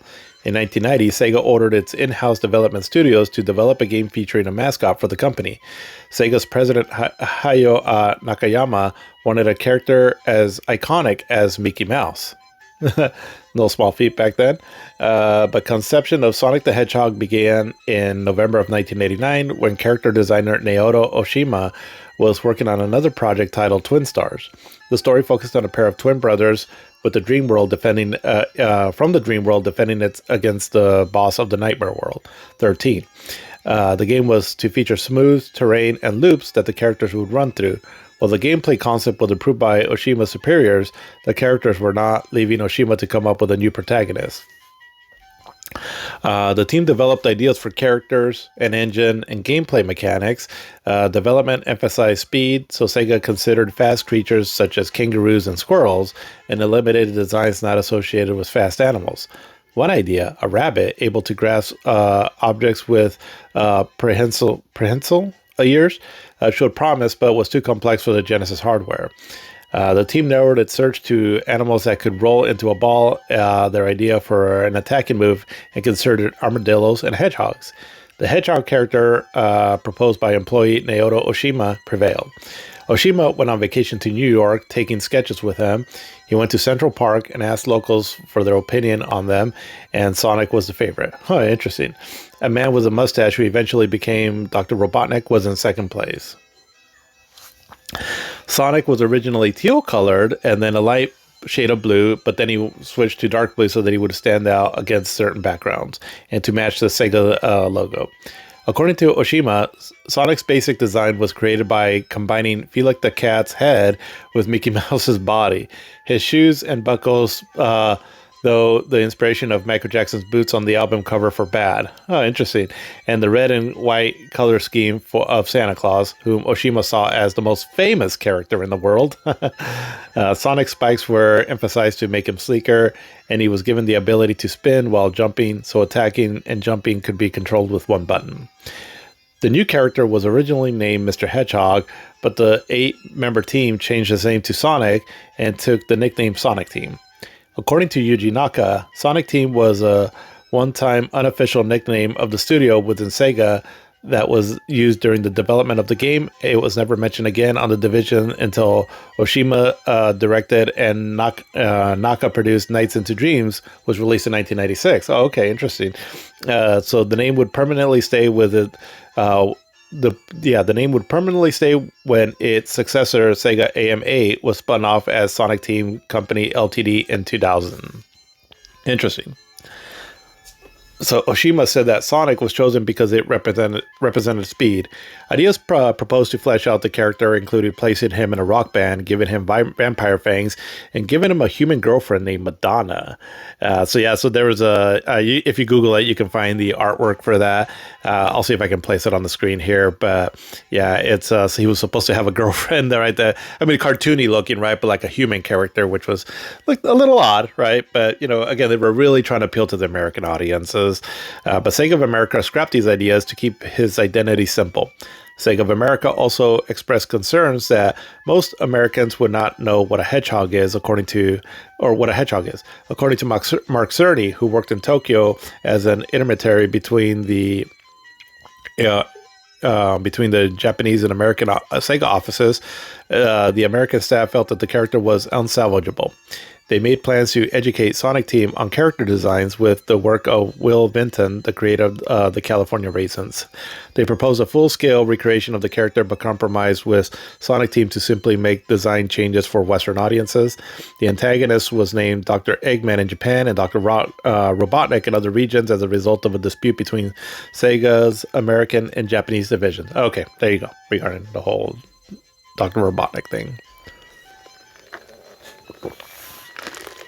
So for concept and programming, with a satisfying protagonist established, Sega turned to programmer Yuji Naka, who had impressed executives with his work on Phantasy Star and the Genesis port of Ghouls and Ghosts. Naka was a fan of Super Mario Brothers, but wanted something faster, so the game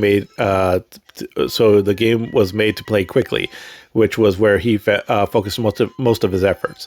So production on the Sonic the Hedgehog officially began in April 1990 and lasted about 14 months. Naka explained the reason he wanted a fast game was that he had ported Ghouls and Ghosts and wanted to work on its movement, but found it slow. Sonic the Hedgehog was developed by a team of 7 at Sega R&D 9, 2 programmers, 2 sound engineers, and 3 designers. Although it began with just Oshima and Naka, people came onto the team as the need for content increased.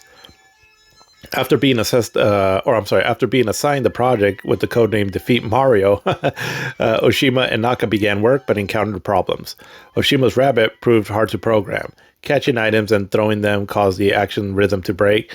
Naka stated that the rabbit was not suitable for the game engine, and he also wanted the game to be playable with only one button. Hirokazu Yasuhara came into the team to supervise Oshima and Naka and develop levels. He became the lead designer due to his greater experience and found the way to make the game playable with only one button, but by having Sonic do damage by jumping.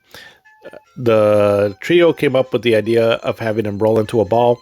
After the Hedgehog character was chosen, many characters were redrawn, and the team agreed on the environment's visual complexity, with particular focus on the colors. After this, 4 people came onto the team to speed up development. So due to the popularity of Mario, Naka wanted Sonic to take over the American market. Sonic's default speed was set to that of Mario's while running. Tests were run using Sega Genesis tool library, and problems such as flickering, slow frame rates, and shaky animations soon became apparent. Increasing Sonic's speed caused animation problems. Naka solved this problem by developing an algorithm which retained fluidity. All that was left was to optimize of the game's speed to adhere to the staff's expectations. The team noticed that different people had different perceptions of the game's speed. Some believed it was too fast, which caused disagreements. As a result, it was slowed down. So he was really faster, apparently, even before the game was finalized. But the loop running was implemented by a tech demo by Naka, who developed an algorithm allowing the sprite to move smoothly on a curve by determining its position with a dot matrix. Naka's prototype was a platform game with a fast-moving character rolling in the ball through a long, winding tube, and this concept was fleshed out with Oshima's character designs and levels by Yasuhara. Sonic the Hedgehog was unveiled at the Tokyo Toy Show, held between June 7th through the 10th in 1990. At this point, Sonic was only able to run at high speeds on a slightly wavy track, so little was done at this time, and the team wanted to try and bluff their way through the demo, making the game look far more polished than it actually was. Yasuhara originally intended to work on the game for 3 months due to the delay of the planned move to the United States by the outbreak of the Gulf War, but was engrossed in the project for nearly a year. His designs for levels were intended to attract both hardcore and casual gamers by integrating occasional challenging set pieces into mostly accessible level designs. The color scheme was influenced by the work of pop artist Eizen Suzuki, and the aesthetics of Green Hill were influenced by the geography of California. Interesting. In designing the gameplay, Naka was inspired by Nintendo employee and Mario creator Shigeru Miyamoto, whose games he had enjoyed playing years earlier. Admiring the simplicity of Miyamoto's mechanics in complex environments, Naka decided that Sonic would be controlled with only a directional pad for movement and a single button for jumping. He also wanted his creation to be more action-oriented than the Mario series. While playing Super Mario Bros., he had wondered why the levels could not be cleared more quickly. Oshima, Naka, and Yasuhara worked 19 hours a day on the project for several months. Due to the need to demonstrate the Genesis's technological prowess, the game underwent extensive testing and redesign, which took over 6 months. According to Naka, the game had the fastest ever character speed in a video game and rotation effect in the bonus stages that had been considered impossible on the console. Yeah, so like I talked about earlier, right? So the team intended to add a 2-player mode displayed by a split screen, but Naka's programming knowledge was insufficient to implement it. A 2-player mode appeared in Sonic the Hedgehog 2, whereby the second player controls Sonic's sidekick Miles Tails Prower. The Sonic team also intended a sound test with animations of Sonic breakdancing to a band of animal characters, including a crocodile keyboardist, who was later introduced into the series as Vector the Crocodile in Knuckles Chaotic in 1995. The sound test was scrapped for time reasons, and Naka used the freed up memory to add the iconic Sega chant using TV commercials and a startup sound. Interesting. I always find it fascinating how when you find out about these things, right, that they were going to use them in an earlier game, and then you see, and then whether if it's a gameplay element or characters used in a future game, of how that all kind of comes about, right? I don't know. I just always find that interesting. Naka's relationship with Sega was tenuous during this time, and he received little credit for his work. He left the company shortly after the game's release, although Sega of America hired him later. Before leaving, however, he defied Sega's prohibition of developer credits by displaying a few names in black text on a black background, identifiable only by looking at the code. Naka stated the level design was a major challenge. He created maps much wider than normal and tried to ensure players would not get lost. It took him around 8 months to develop Green Hill Zone, as he kept restarting from scratch. He stated that he found the process very interesting. Throughout the rest of 1990, work on the game was behind closed doors. Sega of Japan instead promoted the upcoming title in other ways. In November of 1990 issue of Sega Players Enjoy Club, a brief interview with Sonic was published, establishing his attitude at his birthplace of Christmas Island. Naka also stated that the team was trying to create the smooth maps, and that implementing looping structures was a challenge because Sonic would break through them instead of running around them. The backgrounds were also a challenge, as the game's speed created the impression of going backwards. The zones were based on designs by Naka and Oshima, with the goal of creating the world's fastest action game. According to Oshima, Robotnik was based on Humpty Dumpty. That's funny. Yasuhara wanted the game to appeal to both Japanese and American players, which was why Green Hill Zone was redesigned many times. Sonic Team wanted the level to portray the character correctly. Its checkered ground was inspired by 3D image rendering from computers, an idea Naka obtained from Sega developer Yu Suzuki, who used this technique with Space Harrier. The team the team read Famitsu to stay informed on what their rivals were doing so they could avoid their mistakes.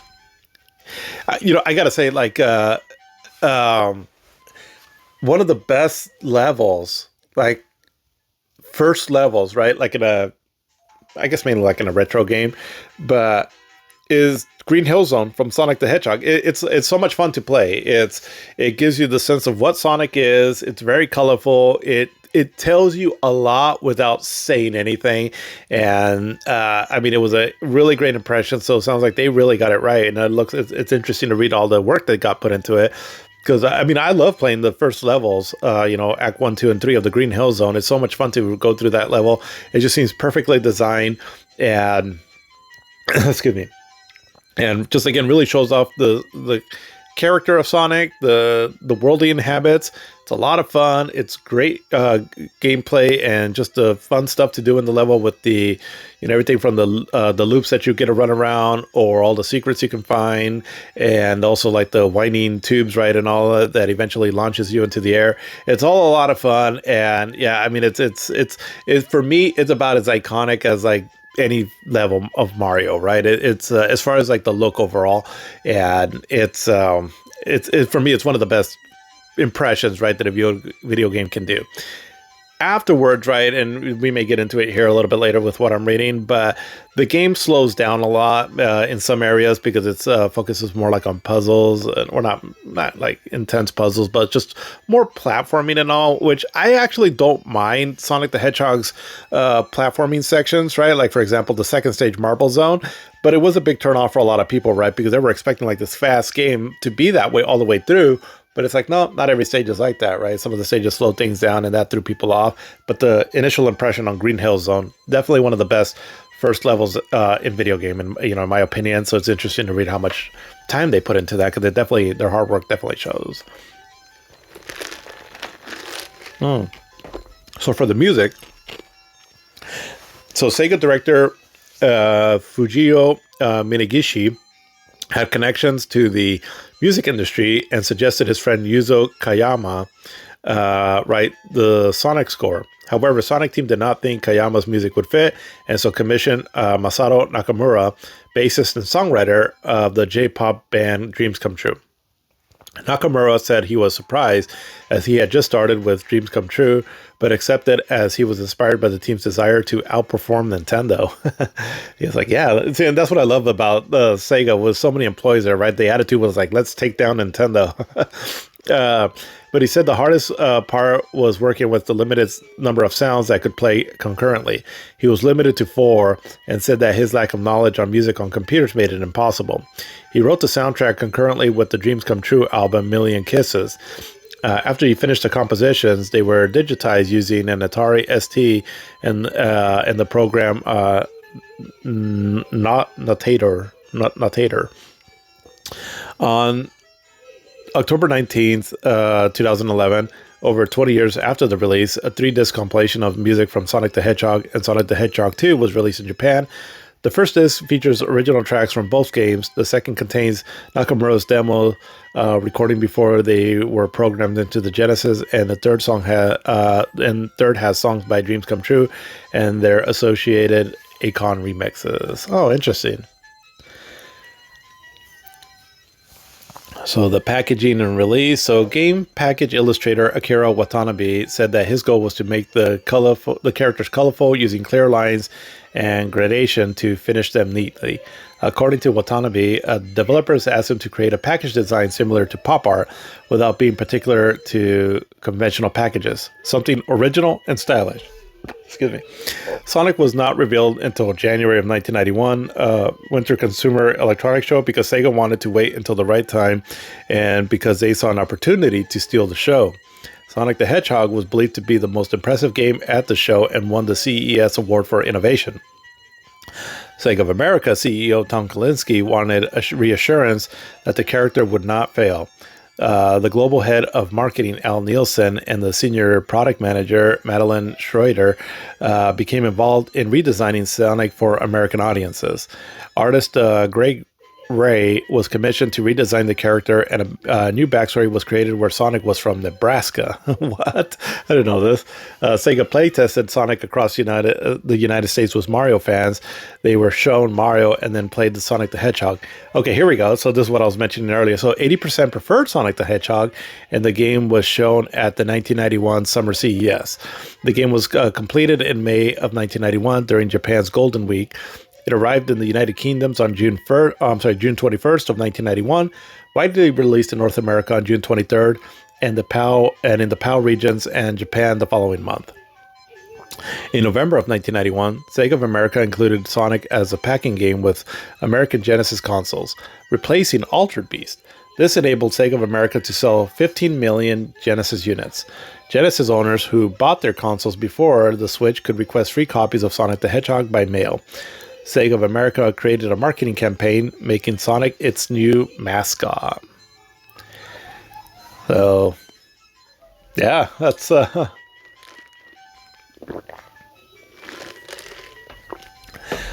interesting. So, the game has been ported all over the place. There was even some 8-bit versions that came out on the Sega Master System. I've only messed around a little bit with those, and they seem decent enough, but just to read a little bit about these here. So for other versions that came out of this game, so for 8-bit, a version of Sonic the Hedgehog was developed by Ancient and released in late 1991 for Sega's 8-bit console, the Sega Master System, and Game Gear. Interesting. So Ancient is the company that has Yuzo Koshiro. So its plot and gameplay mechanics are similar to the 16-bit version, though some level themes and digital assets are different, and Chaos Emeralds are scattered throughout levels rather than the bonus stages. Gameplay as a whole is simplified, the level design is flatter, and has a larger focus on exploration with no vertical loops, and Sonic cannot recollect his rings after being hit. The game has a different soundtrack composed by Yuzo Koshiro, and which includes adaptations of music from the original version.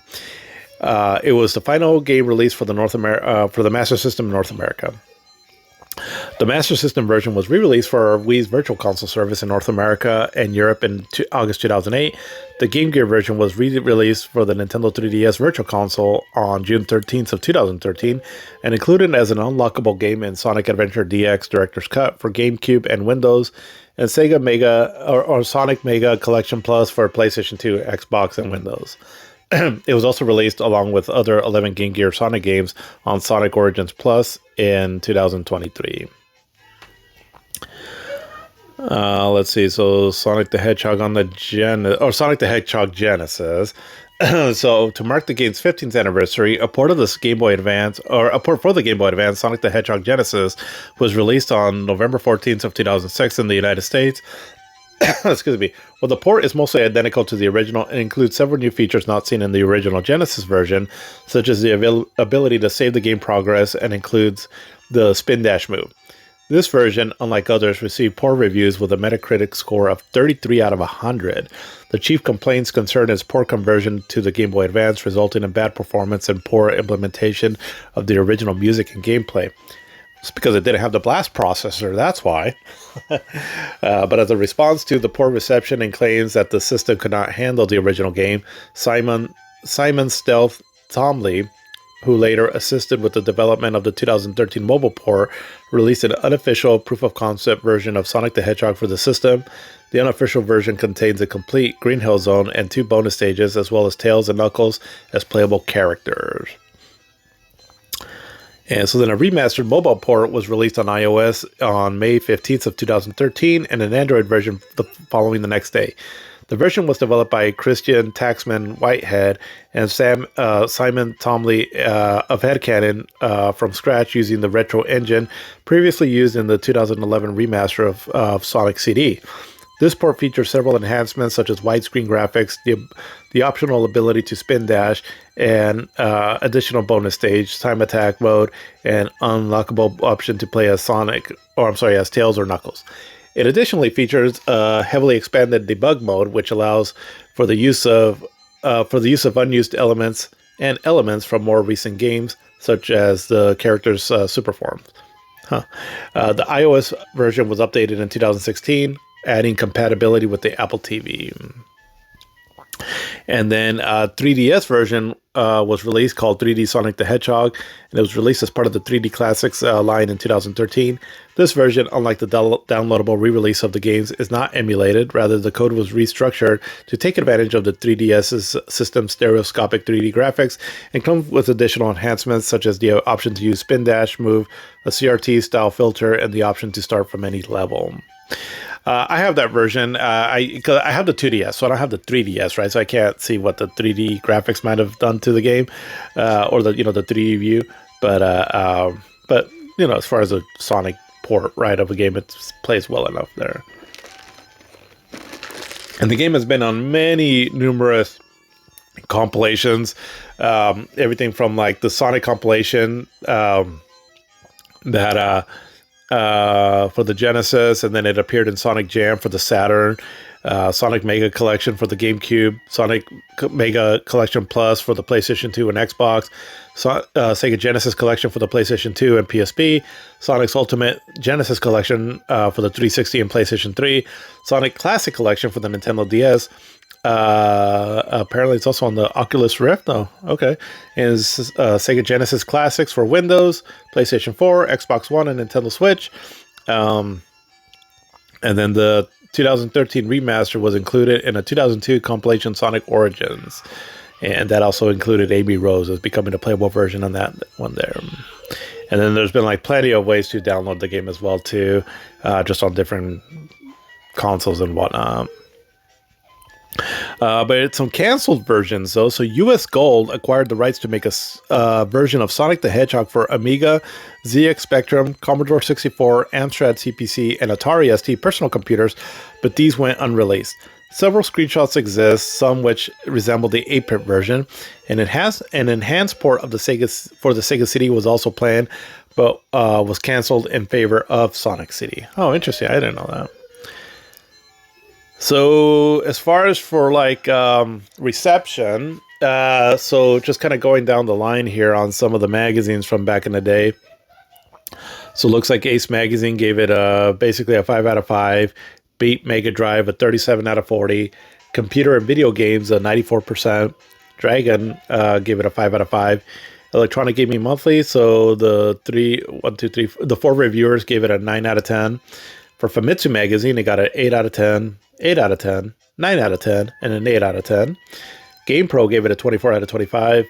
Generation 4 a 97%. Hobby Consolas a 95%. Joystick a 98%. Player One 96%. Raze gave it a 95%. Entertainment Weekly gave it an A+. Mean Machines gave it a 92%. And Sega Power gave it a 97%. EGM and Golden Joystick Awards gave it the Game of the Year. And for the European Computer Trade Show, got the Best Video Game Going Live Viewers Award. So for sales, Sonic the Hedgehog was a commercial success. It became America's best-selling video game for several months in 1991, outselling Super Mario. There you go. Take that, you little plumber. By Christmas of 1991, Sonic the Hedgehog had sold nearly 1 million game cartridges in the United States. It was also Blockbuster Video's highest renting game of the year. In the United Kingdom, it was a top-selling Mega Drive game for 2 months following its release. Sonic the Hedgehog was the best-selling video game of 1991, with 2 million copies sold worldwide by the end of the year, becoming Sega's fastest-selling home video game up until then. In 1991, Sonic the Hedgehog helped Sega generate a gross revenue of $1 billion in console sales and capture a 65% share of the European console market. Sonic the Hedgehog set a Sega software record with 2.8 million cartridges sold by March of 1992, including 1.8 million copies in the United States and another 1 million in Europe and Japan.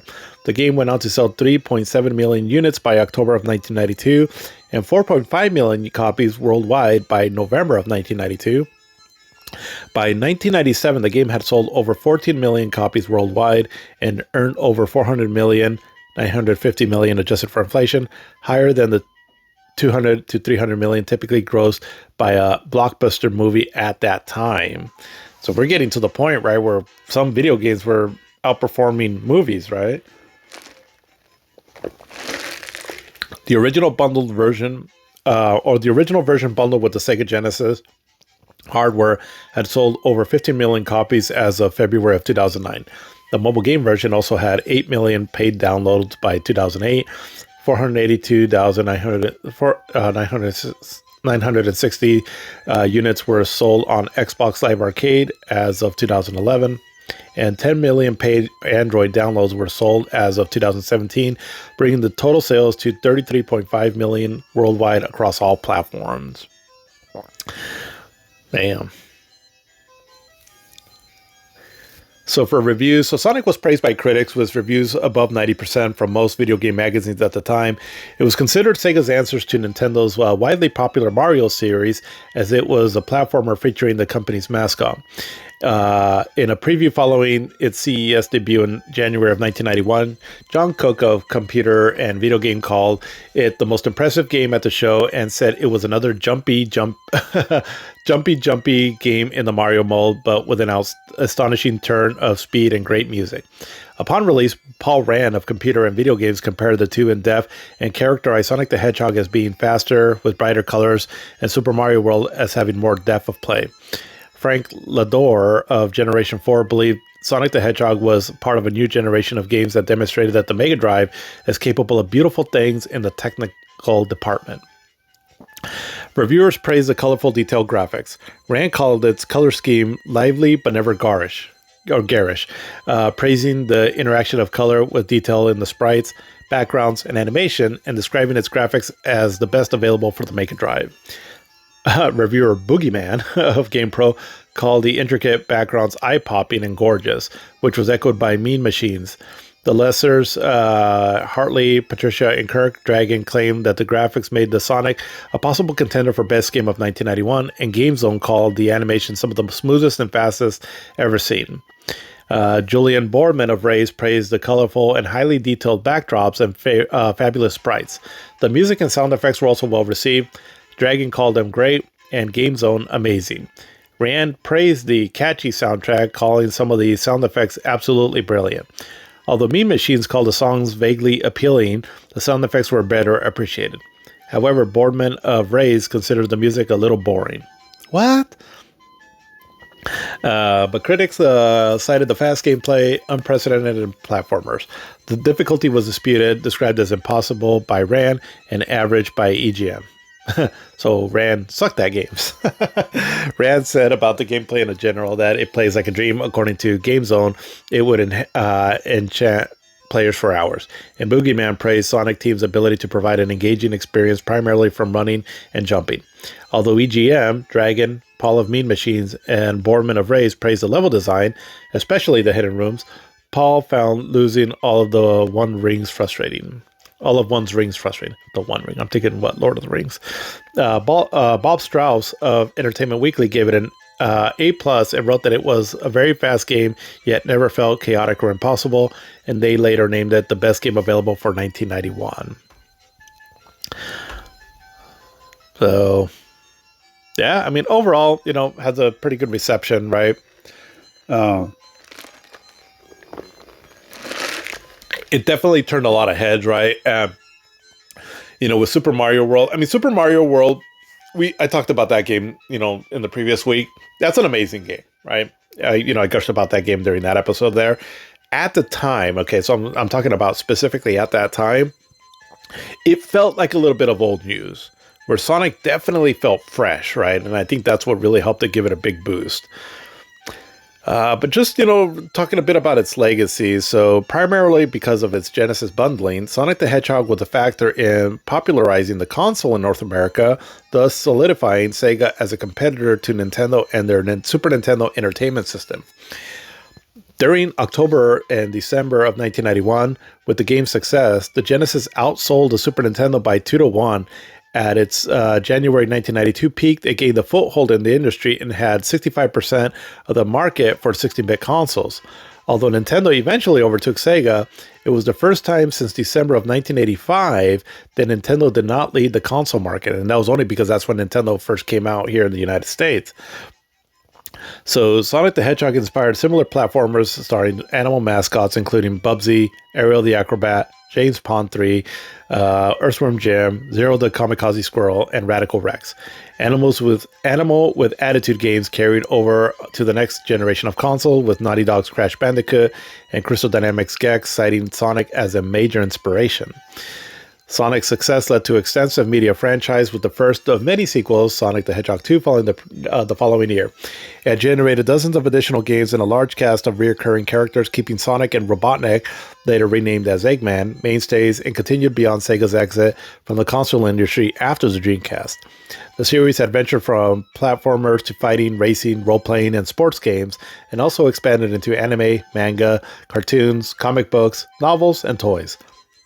Sonic the Hedgehog is one of the best-selling video games of all time, franchises of all time, with over 140 copies sold or downloaded worldwide across consoles, PCs, mobile phones, and tablets by May of 2014.